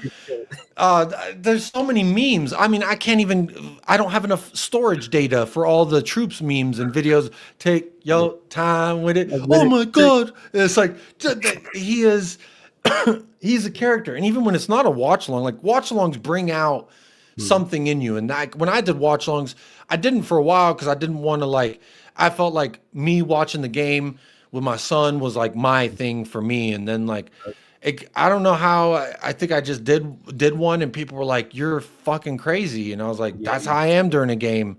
And they were like, we need more of that. And then I just kind of did more of that. And I think I did it a little too heavy. I'll be honest. Like, I didn't need to curse out that fat adolescent kid in his mustard yellow Crystal Palace shirt. But when they score a goal on us and then cut to some fat fucking McDonald's kid, and he's like, with his triple chin, I'm like, you fat mustard shirt fucking bitch. Like, people are like, Jacob, you shouldn't talk about that, about kids. Like, fuck that fucking kid. Because that's how I felt, in that moment. Yeah, I say watch alongs help me grow and help me do the growth and lose, because people are like, I can't listen to this. Like, I remember someone was like in the middle of a game and it's like 2-2 and we're still attacking and I'm all hyped up. And they're like, Jacob, could you try cursing less? My kid is in the room. And I said, go fuck yourself and fuck your kid. How about that? And that's probably not the smartest tactic to keep a viewer around, but that's you, man. That's Jacob in a nutshell. It's there's certain moments I can't filter myself, man. And a lot of that is during watch alongs, because like that is, I mean, that's the thing, right? That's what we're here for, to watch that fucking 90 minutes. And cursing at the kids, calling women whores and all this is probably not good for the brand. That's when I started like, all right, maybe I should just be just Jacob. I was gonna do just Jacob as my title of the name of the channel. But then I saw Just Joe's football show, and I was like, I can't rip off Joe. Shout out Joe, the Leeds creator, And shout out Joe. Actually, he was there a couple weeks ago. He passed through. Big up Joe. Go on, carry on. Shout out Joe. Which he's another one that I was like, oh shit, Joe knows who I am. And I think it was from Husam'S show. And it's like you start meeting not meeting, but like hearing big creators either pull your comment up and talk about you. Like Saeed pulled up my comment, talked about me. And I think a large part of that was because Staffy.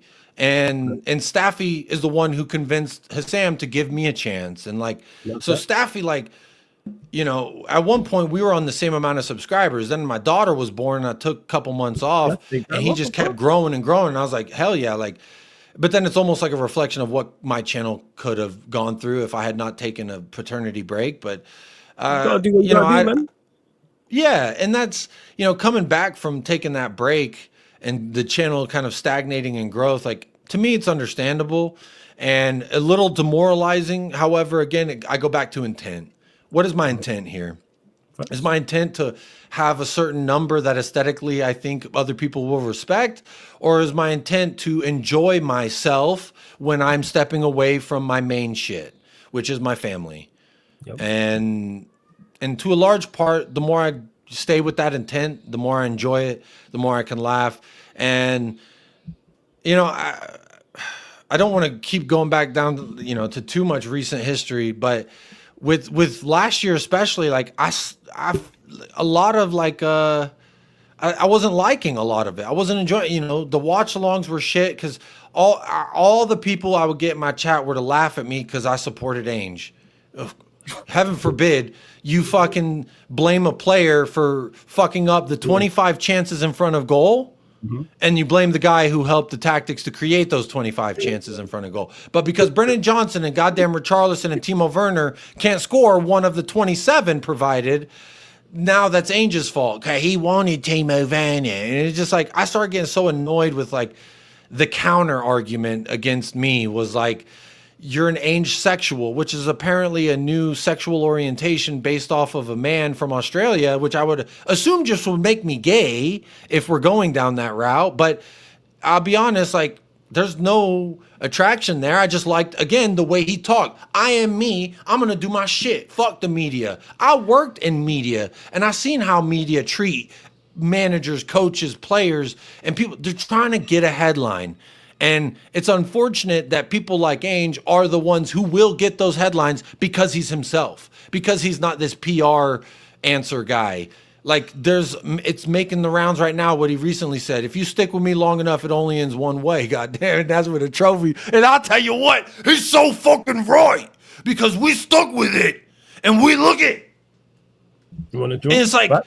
People now would just be like, yeah, but we're 17th. And TJ's bitch ass, he'll be like, yeah, but you're 17th. And it's like, shut the fuck up, TJ. You've never even seen European glory, first of all. And second of all, it's like when Spurs fans do it, you sound like the cope that Arsenal fans have used when we won that Europa. It's like, yeah, but we're 17th. It's just like, bro, just say you don't like Australian Greek fat men. Just say that and we can have a more honest conversation.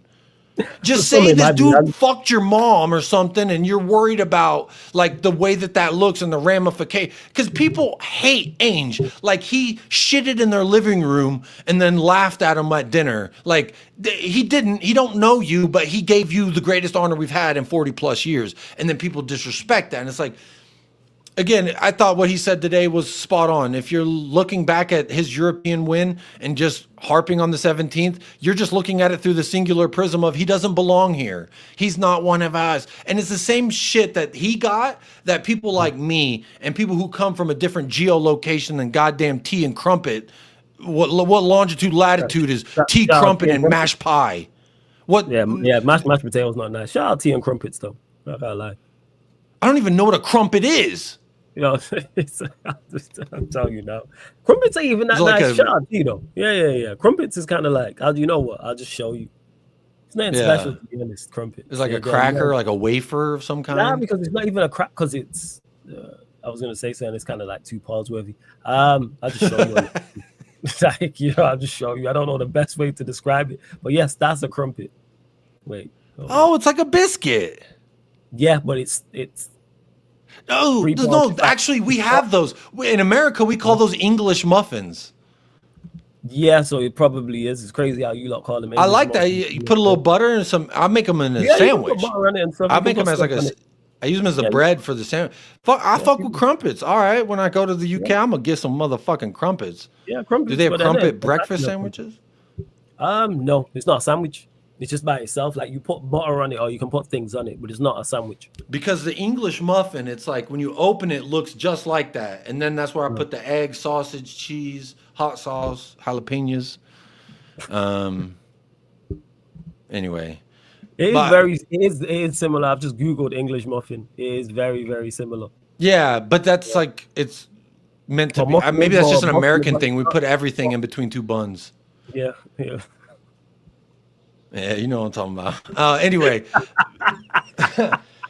my point with the whole Ainge rant that I was going on is Wait, like what's this the, dude goes under a lot of the same, I would just say, oh, British you know what I'm scrutiny talking that about. Though. Yeah, that I know what you're talking about. Americans, you know, like Go on. Americans go through online.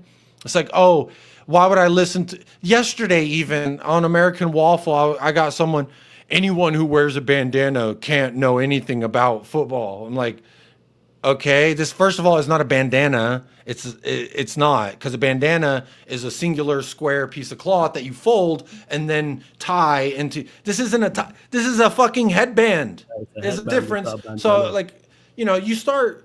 I used to respond to all the motherfuckers in the chat that be talking their dumbasses out, and that's fun. And sometimes I still will, but you know, there was a while there where it would bother me where people would talk down my footballing opinion specifically because of my GPS location or where my parents happened to fuck and spit me out. Like, my bad that wasn't in number 3 all-time colonizer countries in the world. I'm sorry, we're number 4.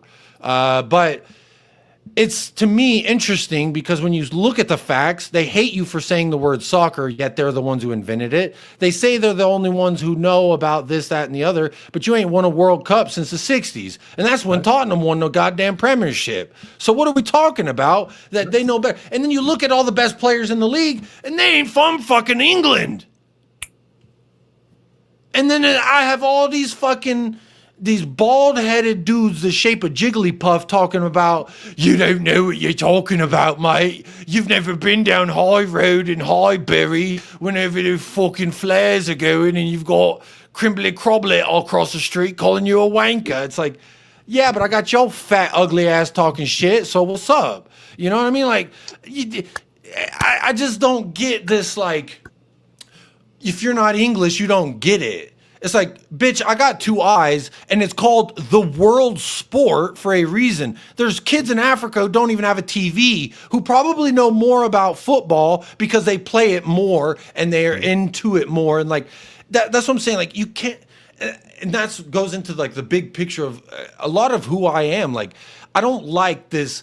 You see this, you put it in this box, and you call it this, and that's what they wanted to do with Ainge. They wanted to say, oh, he's just this, he's just that. They do it with players, they do it in life, in every facet of life. It's done like that, and I've just never agreed with it. I've always thought it was wrong to look at something and say this is what it is without finding out what it actually could be or might be trying to be, and that's why, like, for me, I just, I'm not the same person I was when I started YouTube, but I'm still the same human being. Yeah, And you 110%. Jacob, before you carry on, big up to Soccer Junkie for the super chat. Says, big much up, love. Soccer Both Junkie. you hit the likes and subscribe, people. Thank you, Soccer Junkie, if you are in the chat for the super chat. Make sure you subscribe to Jacob's channel. The link's in the title, people. Links in the title. Jacob Wallraven Uncensored, people. So subscribe. The link is in the title. You can also, it's also at the top of the description as well, underneath.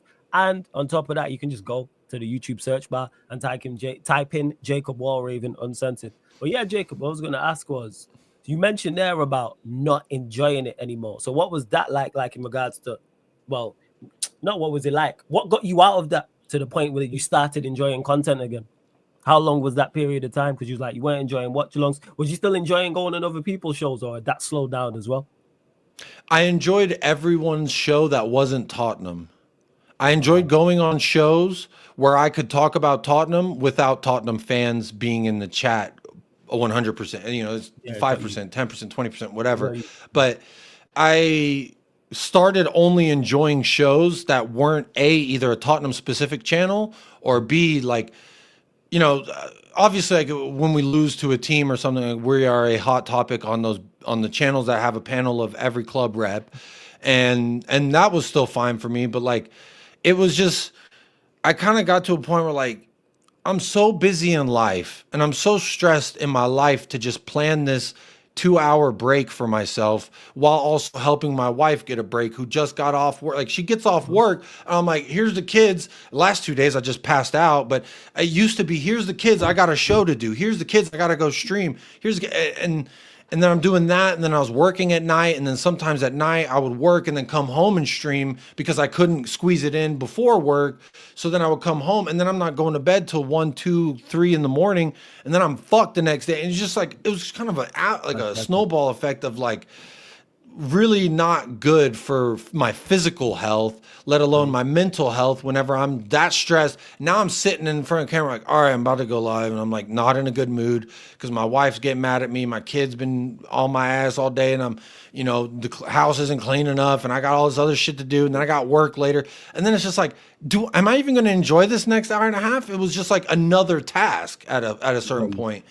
And Tottenham weren't winning games. We were losing a bunch of fucking games.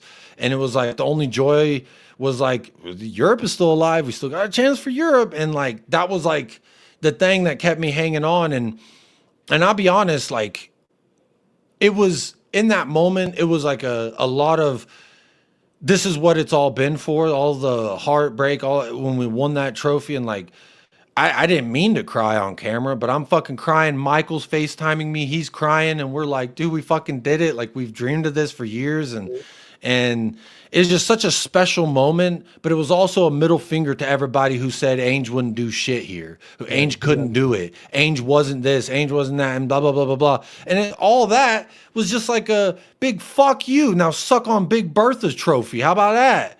Ainge said, shut the... Big Bertha is the Europa League trophy. That's what Jacob calls it, just for clarification. Yeah. Someone did ask the other day, who's Big Bertha? Yeah. I said, Big Bertha is the Europa League trophy, by the way. As you can see there, Jacob has it on the screen. Go on, Jacob, carry on. And it was just like it was a big, like, all those stresses in life, trying to deal with, planning and family. Like anyone who has a wife, or a wife and 1 kid, or a wife and 2 kids, or heaven forbid more. I can't do more. I don't want no more. I don't want no more. If you see me say, "Oh, I have another kid on the way," I'm actually struggling, and I'm in the depths of hell because I can't handle another child. I only got 2 arms. Well, you can kind of control. You are 50% in control of that. Hey, you can't control the beast once you let him out the cage. You know what I mean? Anyway, so. Planning, like doing content creation, let alone features on other people's channels. Jake's bypassing that, yo. We bypassed that one about the Bants. Yeah. Bypass this one. Yeah, we know this what it is. Yeah, yo. It's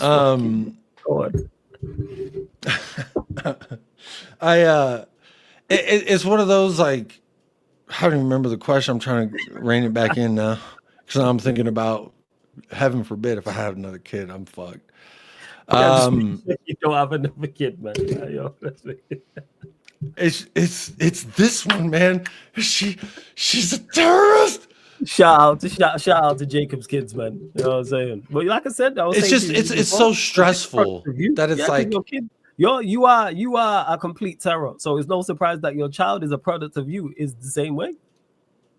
Yeah, and that was the thing. Is to me, it's like I started feeling, and I could tell, like on stream, that I was more stressed.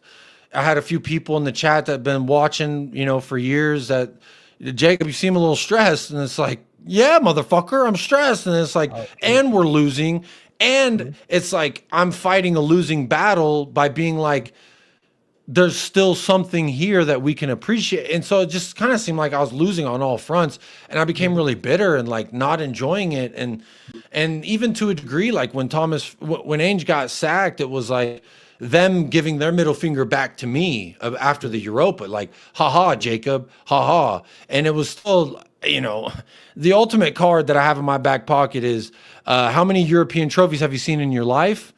And depending on that number, Ainge is either the entire percentage or a large percentage. And to me, that I can sleep at night with, and just like Big Bertha. But it's like, to me, just it checks and balances. Like when you start thinking it's like, haha, now I've got the middle finger to you. It's like, that shit gonna come back. And it's like being able to cope with that whilst like trying to just balance life is so difficult that I was really struggling there for a while to like just enjoy the content. I started feeling like I was more bitter. My whole immaculate vibes thing was not really immaculate anymore because I'm not feeling immaculate. You know, too blessed to be stressed, but God damn it, I'm stressed. It's like, it's, you know, the things that you enjoyed and that people enjoyed watching you for, it's like hard to tap back into when you're not there and you don't feel that way. Right. And like, you know, like I've said from the very beginning, like authenticity and intent are the two main things for me. And when I'm being authentic, people weren't liking it because I wasn't my immaculate vibes, laugh it off kind of. Here's how you're wrong. Here's how you're wrong. And like, that's not me, but that's where I was. Yeah, but that's you responding to it because you disagree with something because you're not. And there was just so much of that it was a majority of me is fighting against that to where even the people who weren't in there are like looking at like, what's going on, you know? Yeah. And it was just such a large stress about it that like, even to a degree, like when Frank was appointed, I didn't like it. I pointed to a bunch of reasons why I thought it was a bad appointment. I said it was an 11-year step backwards. And, you know, there were people that agreed, people that disagreed. But then I started feeling the shoe going back onto the foot, so to speak, of a like healthier discussion, not so fuck you. No, fuck. It was more of a here's why, here's what I think. And then I could just, you know, be myself around it and put the flowers and make the color shine. And so then it was like, okay. And, you know, people will say I flip-flopped on Tommy, and that's just not true. I would say people with better knowledge on the situation informed me further, i.e. like Mohamed Kudus and Xavi Simons, which you can't spell Simons without Moans, lest we forget. But when two players that I've begged my club to sign for the last 3 to 4 years sign, and they say a large part of that was the manager and the project he presented and how I'm going to be used in that, and like, so my understanding is Tommy's a large percent of why this player I've been fiending for has signed for my club. Yeah. Who the fuck am I? And that's where I go back into my authenticity is I'm humble enough to know that I don't know more than a professional fucking player of the sport. Like I can be critical of Brennan Johnson while knowing his football IQ is higher than mine, you know, and his work rate and his athleticism and all the other things it takes to be a professional footballer. Like there's millions of people who are better, faster, stronger, smarter than me who did not even get to touch that level where Brennan Johnson's at. So like that amount, I'm able to say, you know, Mohamed Kudus, I've been wanting you to sign since you were at Ajax, and I've loved the way you play. And you're saying a large part of why you came here is you saw what Thomas Frank did with attacking players, and you want a piece of that pie? Well, there's something to it. Then Paulinho comes in and says it. The summer before he went to Bayern, I was screaming for Paulinho. And Xavi Simons is a player, literally since he was at PSG, I've signed in my fucking franchise on FIFA. And I've been like, because I used to do this thing back when I first started, like, amateur scouting report is what I called it. Cause I'm like, we're not going to go buy the Ronaldos and the Messis. We're not going to go, we're going to buy the Gareth Bales, turn them into a Gareth Bale and make a bunch of money. And so then I started, okay, it would be more conducive for me to just watch teams for young, high ceiling, low cost, unknown kind of. And Xavi Simons obviously was very well known. He was very he had a lot of hype as a kid coming out of the Barca Academy, I think it was. And obviously his name is Xavi, so like there was a lot of hype around him. He wasn't an unknown, but he was still like I think 19 at the time. And I'm like, you could get him for cheap. I saw Van de Veen play for Wolfsburg. I said, here's a cheap left-footed defender we need, and he's fast. And you know that's one of the amateur scouting reports that came out good. Mohamed Kudus, another one that came out good. But then there's others that obviously I got wildly wrong. And I'm gonna tell you this, and you're probably gonna laugh, but I'm gonna tell you right now that there's a method to the madness. Adama Traore, if he would have signed for Antonio Conte, we would have been motherfucking league champions. Yeah, Lord. Yeah, you know. I suppose we'll never know.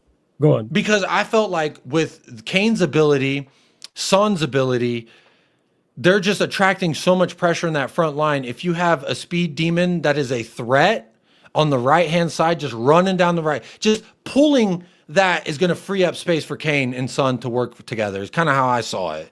And, arguably when Antonio Conte was here, I still think that would have worked. And Antonio Conte wanted him, and we couldn't get it over the line, and he ended up choosing Barcelona, which AKA Fartalonia. Fuck him. But, so that's kind of like how I came to like those players. Yeah. So how did you get out of it? Like you said, that start enjoying making content again, more Spurs related. I was so goddamn excited about Tottenham signing Mohamed Kudus. I can't tell you. There's people in the world that can attest to this. That 2 years ago, I was fucking like, do you know who Ashmatic is from Spurs King? No, he's actually no. We'll go on, carry. I think you'd really like him, and you never need me for another Tottenham rep again. But he's very intelligent about the X's and O's, but he's also funny, and he's he's a good blend for me. He teaches me shit about the game, and he's very smart about the game. And like every time I work with him, whenever I go on one of his shows, there's some shit that he points out that the fullback does this and that, and I'm like, oh shit, I didn't even see that. That's a good point, And so I always respect him for that. But like I was like, sign Brennan or sign Kudus. We need to sign Kudus. I heard West Ham are looking at signing him. Like, we got to go sign him. And West Ham signed him. And dude, I'm telling you, for like a few weeks, I'll be texting him about it. Like, still sad about Kudus playing for West Ham, and like, how dumb are we? We signed Brennan Johnson for more than he went to West Ham, and like, he's right. And I just complaining to where Ashmatic literally had to be like, Jacob, get over it, bro. He's not gonna sign for us, at least not right now. And like when we signed him, Ash was the first one. I was like, it's on, Ash. It is fucking on. And like, there's people who've known that, like Xavi Simons, Kudus, Van Veen. There's 100 other names that went to much bigger clubs because they ended up being very good players. But like, I was so excited about that. And then, superficially, the all black kit was sexy as fuck. Like, I've been screaming for an all black kit. I've been tired. There was that year where we had this fucking scuba gear, and it was just like, what are we doing? It was like the ugliest shits I've ever seen. Was it the purple thing or the green thing? It was like, it had like highlighter green shoulder. We looked like Scuba Steve. It had black accents, blue, green, and like neon, like highlighter Walmart dad colors in it. It was ugly as fuck. And I hated it. And I just like, AJ Tracy is a big artist who's a Tottenham fan, big rapper over there in the UK. And listening to him, early on, listening to AJ Tracy made me feel like I was in it's stupid, I know, but like, when you're like Google Maps and you got AJ Tracy talking about, 100%. You know what's going on. It made me feel like I'm in the ins, man, with the Mandem. You know what I mean? Like, I'm hanging with the Mandem, and I'm one of the Mandem. I know AJ Tracy, and that Thiago Silva song was fun, and so like, I don't know what the point. Oh, because he famously was like, we need an all black kit. We need an all black kit. And I'm like, bro, we do need an all black. It'd be so clean. And we finally got it. And like, so there was just like little superficial, artificial reasons why I was like getting excited about it again. And then I just stopped caring about the fact that I got over it, like a human does when you lose something. I got over Ainge getting sacked and people talking down on Ainge. I got over that, like, because fuck else am I gonna do? Cry about it like a pussy forever? No, like, we have a new manager. I don't agree with it, but I'm gonna let the smarter people like Thomas Frank just be in control, because obviously all I can do is bitch or agree or whatever, but none of it is consequential to what Tottenham actually do or what actually happens on the pitch, unless I'm there and I can cheer the boys on. You know what I mean? And like, I'm a big, like, manifesting kind of a guy, and I like to think that I manifested Xavi and Kudus at Tottenham, and it's like when Xavi signed, that was like, I don't give a shit who our manager is. I don't give a shit what our kids. We could be in those Scuba Steves. I don't give a damn. I was still like, it just kind of like pulled me back in. That's the thing about Tottenham, man, in life, when shit gets hectic and stuff, like, it just pulls me in some way, somehow, whether it's by hook, by crook, to accentuate, to fluctuate, or to help me navigate. Tottenham always finds a way to pull me back in, and like it's just like I'm glad you're you feeling did better it. about streaming and back to yourself. And people, make sure you subscribe to Jacob's channel, Jacob Wallraven Uncensored. People, the link is literally in the title. Like I said, the link is in the title. Click the link, opens up a new tab. You can subscribe to his channel. The link is also underneath in the description, right at the top as well. So let me ask you final questions, Jacob. Future plans for you in regards to individual brand in this space, and also with your channel as well. Any short-term, medium-term, long-term goals you look at and you think that are like the biggest? Yeah, my main goal is, now that I'm like moved in and the studio space is slowly coming together. Like once the house is, I mean, we still got boxes of shit that you forget about that's in a closet that like we still are almost done unpacking. But like I'm finally in the new house. I got a house, which is a huge alleviator from my personal life stresses. Cause like before I go live or go on anyone's stream, I'm dealing with the pressures of feeling like a shitty father because I can't get my kids out to the park because we're in an apartment complex and we still have to be COVID conscious for my son's health and his heart. And it's like in an apartment complex, just to get those kids to the car is a task in its own, let alone it's 110 degrees Fahrenheit, not Celsius, but it's hot as fuck, and I get in the car and then I'm sweaty and the kids are hot and I'm worried about them being hot back there because I'm hot and I'm in the front where the vents are pushing air. And it's like, to me, it's just like very hard to do simple thing like get the kids out the house. I got a backyard now. I got a garage. So in the garage, the car is in the shade. It's chilling and it's not hard and there's no exposure. I just get the kids from house to car. So like little stuff like that. I'm fixing things in my life, like, like if I haven't, been there enough for my wife or something, I've been too focused on Tottenham bullshit. Have I been there enough for my wife? Have I given my wife time for herself? Because I take the kids while she works, but she's working. So then she comes home and then she got the kids. So she's just around the clock. And, some days are like that for both of us. But my main goal, I would say, is like, now that I'm moved in here, is to just get back to being more regular with content about Tottenham specifically. And then like future plans, once I get back to feeling like, those 40, 50, 60, 70-ish, it was kind of like the amount of people I would see on a regular that were there for the love of the show. Once I kind of can get back to that, then I there's just so much more that I want to do and talk about than just football or just Tottenham. Like I want to have movie discussions. Like one of the things TJ and I even talk about outside of everything is Sopranos a lot. We still talk about, like, I want to do a deep dive on the Sopranos. I want to do actor profiles on like Steve Buscemi, and there's music. Like I like playing music. I'm no good at it. I call myself a backyard dog when it comes to music. And my wife is like, have you ever seen Lady and the Tramp? She's all prim and proper and like, all classic music shit playing. And me, I've got fucking trash can, ting, ting, ting. That's kind of my music IQ. But like, again, when I was at the lowest of the lows in my personal life, going back like 13, 14, the era after my mom died and my girl left, and So sorry it was to hear like that, man, about mom. I started like something I looked forward to in the day was coming home and working on learning how to make that noise on the keyboard sound like that song I know. So like there's a movie that was very instrumental in my cinematography life called Donnie Darko. And I don't know if you've ever heard of it. It's kind of a cult classic.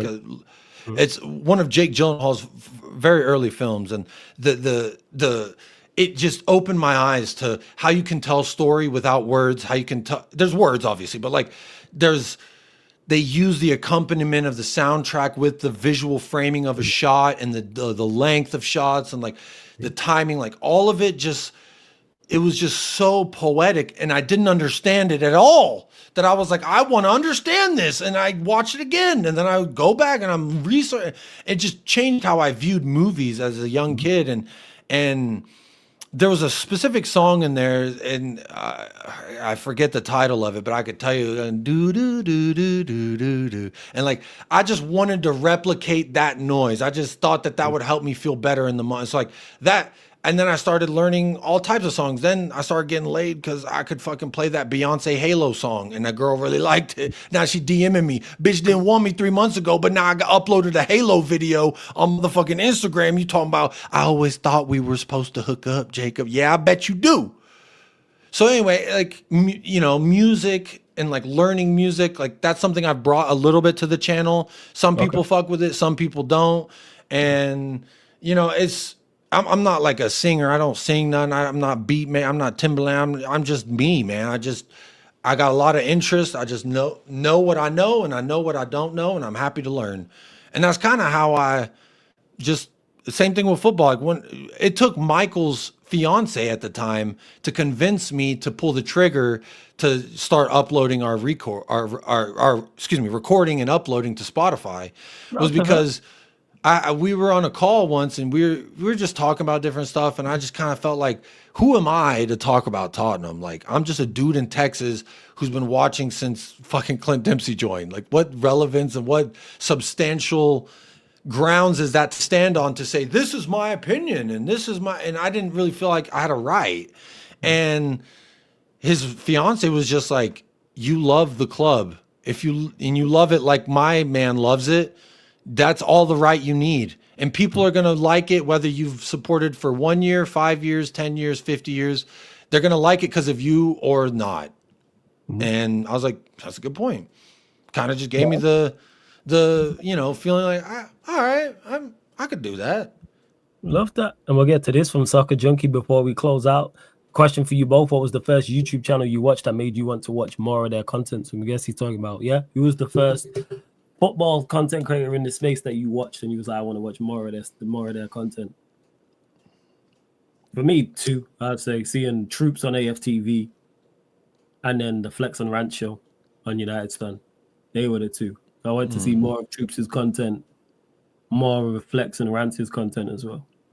That's what I'd say. I go with those two. Go. Maybe the first one for me that I saw that stood out that made me like, when are they live next? Like, what was probably Big Six Bands, to be honest. And I know that's kind of like a pull out of left car, but like great work over there. Love that. It was just like they're friends, and you can feel that like coming out of the screen when they talked and bantered. Like I can't say like I'm fucking watching every stream every day, up to date with everything, but like there was a good few months there where it was just like anytime Big Six Bands was on, I put it on because I could like listen to it without feeling the need to type, but it was also like I just liked the camaraderie, the chemistry was very real, because that's what I felt was good about me and Michael was our chemistry, our relationship outside of the camera, emulating through the camera. And that it just made me feel like I was in a room with a bunch of friends. And that's what I looked for a lot of early on was like, do these people like each other? Because nowadays you got motherfuckers doing shows together and they hate each other. There's years of drama you're aware of, and you're like, y'all are fake. I don't buy this whole shtick of like, hee ha, we're just jabbing. No, you don't fucking like him because 6 months ago you were texting me, he's a piece of shit. Don't stream with him. All that weird high school Mean Girls bullshit, which is, I would say, the weirdest part of YouTube in general that I still don't understand. And I learned early on with that channel that I first started streaming with. I was like, this shit's like some high school bitches. And I wasn't even like that in high school. Like, did you hear Johnny streamed with Jimmy? And then Jimmy was on stream with Kyle and Kyle and Johnny don't like each other. So what is Jimmy doing? It's like, shut the fuck up. Like, what are you, a loser? You got nothing better to do than worry about whose ass is getting sniffed by who? I don't give a fuck. And it was like, to me, Big Six Bands was like that. They don't seem like they care about that weird high school girl bullshit. Real. That's why I love them man over there, man. That's like extended family to me. I got nothing but love for Big Six Bands for real. And in regards to this, says this is not necessarily football content. I meant more in general. I can't remember. Man's too old to be remembered. I didn't fuck with YouTube until football content, but now there's channels like Luesta that has nothing to do with football. And he's got Luesta, Lou Hoops, and Lou Extra or some shit. And like some of them are about like music culture, some of them are about like social media culture. He just like does breakdown videos, just talking about topics that I may be unaware of. And I think that really started when I came across there was a documentary about King Von. The thumbnail got me. I'm not gonna lie. It said "Rap's first serial killer." I was like, oh, well, that's interesting. And King Von was popular back in the time when I was pretentious and like, I haven't heard of this child, King Von. It's that new age rap that all these children like. And then I watched this documentary. I started listening to his music, and then I started talking about she come from the O. Like that's a King Von. Take her to the O. That's King Von shit. Is like I could have listened to him when he was alive, and shit like that. Like I now watch. So I watch history. I'm maybe showing my age here a little bit. They say when you get older, you either get into like war history or like barbecue meats and smoking meats and like the grilling culture. And for me, I've really dived heavy. Like the other day, I was watching the history of the Panama Channel, like the Panama Canal, like who got there first.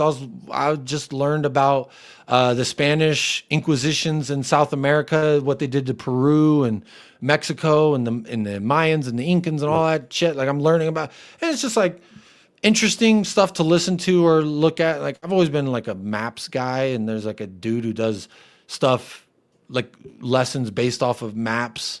And like I said, one of the first things I did with talking, where the fuck is a Tottenham?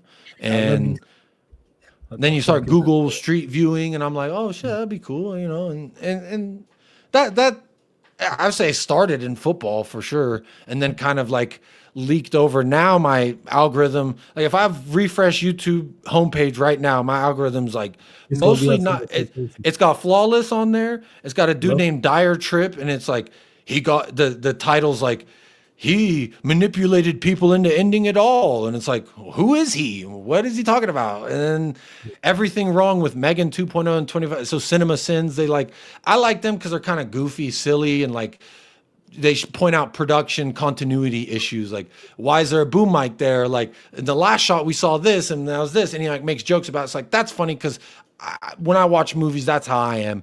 I'm thinking about how they set the lighting up. What was most of this done in post? Was it pre? And like nowadays, all the shit's CGI, AI bullshit. But like back in the day, when it was like, how many Canon lights are you using? Do you have any epi filters on them? Are you using, what is the focal depth of the lens? And like all that shit I'm really into, and continuity in movies and TV shows. That's why I was so like anti YouTube, because of the jump cuts. It's like, hi, my name is, and now we're going to talk about, I was like, I couldn't do it. But now I'm fucking, those 3 of those channels I just mentioned, they're all jump cuts. All of them, the entirety. And I don't even care. You lot make sure, if this has not been a great way to show Jacob's greatness as a content creator, people, I don't know what else is. Go subscribe to his channel, Jacob Walraven Uncensored. Again, go subscribe to his channel, Jacob Walraven Uncensored. The link's in the title, the link's underneath in the description right at the top, or you can just go to the YouTube search bar and try it. I hope you lot have enjoyed this special as much as I have. Dude, I can't believe it's been 2 hours. My wife's probably pissed. I was like, I'll probably like an hour and a half. Yeah, I don't know why you told her that. Any that final shit just words flew before by. You go and be a husband and a father? It's too late. I get to be a FIFA Pro Clubs player in a minute because they all going to bed. There you go, man. So floor's yours, Jacob, man. Any final words? My final words are, even if the world doesn't want you to be the chubby Zlatan you know you are, become it. All right. And that sums up Jacob in a nutshell, people. Having no idea what he's talking about. Because they made me play goalkeeper. They said, you don't like to run, do you? I said, no. They said, you're not good with your feet, are you? I said, no, I'm good with my hands. They said, get in the goalkeeper. And then I thought I was cool. I was like the only dude who could use his hands, on my team. I'm the cool guy. And then it became like, again, I just saw Zlatan. I was like, why didn't they let me be the chunky Zlatan up top? Just feed me and let me bang. And they never let me be that. Just like in American football, they never let me play quarterback. They told me to be a lineman. Fuck out of here. I don't want to fucking hang out with the ham and cheese boys. I'm trying to be the motherfucker. shit. Check out this spot. I'm about to throw this pigskin a quarter mile. Phew. Anyway, fuck was I talking about? I'm doing, yeah, I'll just ask you for your final words. And on that note, people, we are going to close out. No better way to close out the first set of the Next Up specials. Jacob, big up, man. I really appreciate you joining. I knew it was going to be, Hey, man, I'm honored for you to have me, man. Of course, man. You know, I rate you highly as a content creator, and you're going to continue to thrive in this space even more. So, again, please subscribe to Jacob's channel. We are going to close out. I hope you lot have enjoyed the Next Up specials, not just this one, not just the ones today, all week long. It's something I will bring back, people. Don't worry about that, as you lot seem to enjoy them. So, the specials, whether it's Next Up, whether it's Second Wave, or whether it's the originals, the gold standard ones, I'm definitely going to look. The next international break, I'll bring back our next set of specials. Don't worry about it. I want to say one more thing. It'll be real quick. I just want to give you some props too, because again, like Big Six Bants, it was early on for me, one of the channels I went to as like a good time. You know, not to learn about football, but I learned inconsequential. It's like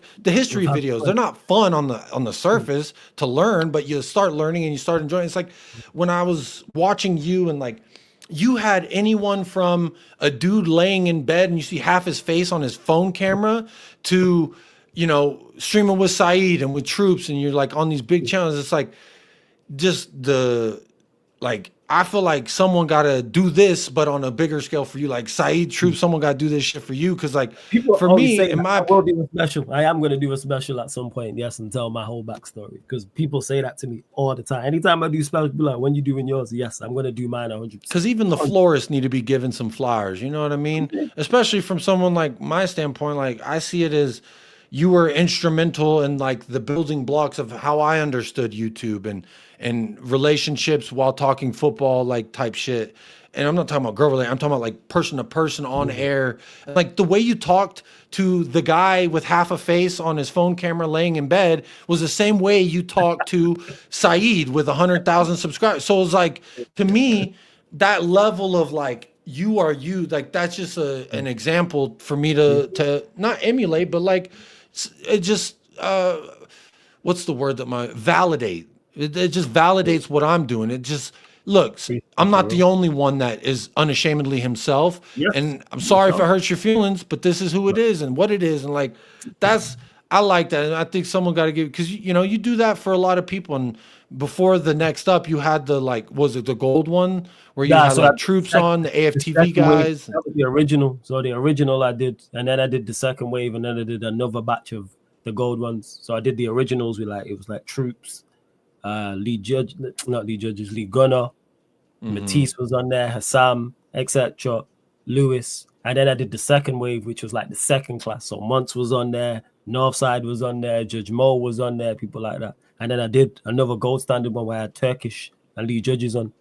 And then the next set was this Next Up. But yeah, next, the international break, I'll probably bring back second wave. I always think, I just have everything jot down. That's what I did for these Next Up specials. I just respect the hell out of you, because I respect the hell out of someone who keeps that same fucking energy. It's matched. It doesn't matter whether you've got 10 or 10,000 watching. You're going to say what you want, how you want, when you want, and no one can stop. And like, I respect the fuck out of that. It's admirable. And I think that, you know, you are one of those things, at least I can only speak from my experience. I can't speak for others, but I would imagine other people like me who are like getting into it. Like, can I be myself? Can I genuinely be myself? Yeah, motherfucker. Be you. Yeah, 100%. If anything, that's your best bet. Because that, you know why? Because it's something that nobody can emulate. No one can be you better than you. Be yourself. Exactly. Like, if you feel to be angry, and you are, when that's your nature and you're very passionate, lean into that. Like Saeed leads it. How Saeed is on stream is how Saeed is off air in regards to when he's talking about United with that passion. If you talk to him about Manchester United, he's just as passionate. Same way with Troops, for example. Same way with others who are a little bit more laid back and chill. Lewis is exactly like he is on stream, off stream, the exact same. So yeah, be yourself. Well, thank you for the kind Lewis is another one as well, like yourself. Keeps that same energy. And that's something I always respect. Keep that same, don't come to me with this XOYZ bullshit, but then I bring the XOYZ later and you trying to act like it doesn't exist. Like, no. I like that. You know, both sides of the flapjack need to get cooked, if you know what I mean. I like that. I do. But you like, hey, I appreciate all the kind words though. It really means a lot, man. So thank you, Jacob. It is. And you know I rate you highly. That's why I brought you in for the special as well. Cause like I know Jacob's story is gonna be interesting and there'll be stuff I don't know. So it's like it's great. And you're gonna continue to thrive in this place just by being you. Like I said, you in a whole category by yourself in regards to no one and you don't try and be anyone else, and it's authentic, which makes it's like it's easier to digest and enjoy the content because it's like, yeah, you ain't playing a character. You're definitely not playing a like you are 100, and I speak to you off air, so I know you are playing the character. I know you like. I'm like, this is typical Jacob and stuff. Even my wife, she just roll her eyes now. She just gets, yeah, she's like, yeah, you're just over there yelling about Tottenham. It's just like, this is just typical Jacob. You know what I'm saying? So, hey, big up everyone in the chat. I hope, like I said, you like enjoyed big up the whole chat, man. Jacob. Big up everyone who watched all the specials all week long. There is a playlist for them as well. So make sure you can check them back as well. In regards to it, Sai asking me flawless when it would be pops. I've got something in mind for Bayesian Reds because obviously there's a whole group of them. So I'm always thinking of new ideas, people, like with specials. Like this next up special, I had the idea for a minute. I just didn't have a name. I didn't know exactly how I was going to do it. But I had the idea for it. Bajan Reds is another great channel for that, like Big Six Bants type of camaraderie. Like you can tell they're friends. Them are the brothers. Yeah, like definitely. Yeah. Wait, they're brothers or they're just brethren as in like friends? Good friends? Yeah. That's what I'm saying. That's another one of those channels, and that's something that I've always liked in this space. The people like each other and they have a chemistry, and you can watch that. I enjoy that kind of thing. So yeah. So shout out Bajan. I think it'd be interesting another story too, because when they said Bajan Reds, I was like, what the fuck? And then one's in Canada, and I'm like, they're in Canada, and they're talking about Bajan. I thought Bajan was Cajun. I don't even know what Bajan is. You know now. This is what they call people from Barbados. You know now. Shout out Bayesian Reds TV as well. And yes, I definitely 100% with that. I've just got a whole nother idea, not just in particular for Bayesian Reds, but in regards to specials. I'm just figuring it out. But you'll see Bants, pops, and crap over here as well all the time. But again, please subscribe to Jacob's channel, people. Subscribe to Jacob Warraven Uncensored. Again, the link is in the title. Links underneath in the description. Also, as well, you can just go to the search bar. And don't forget, Jacob mentioned it, Spotify, people. All of the next up specials, including this one, will be available on Spotify, iTunes, SoundCloud, etc., people. So we are going to close out. Again, I've loved doing these specials, which I always do. Something different for you lot to enjoy in the international break as well. We're going to redirect to Lex because he's live doing a Liverpool-Manchester United preview. So Sarcasm City TV raid in his chat, people. Sarcasm City TV raid in his chat. This has been Next Up Special with special guest Jacob of Jacob Warraven Uncensored TV live on the Sarcasm City TV YouTube channel. Thank you very much for tuning in. See you lot tomorrow on the Sarcasm City TV extra channel for the Nottingham Forest Chelsea Premier League watch along. Big up.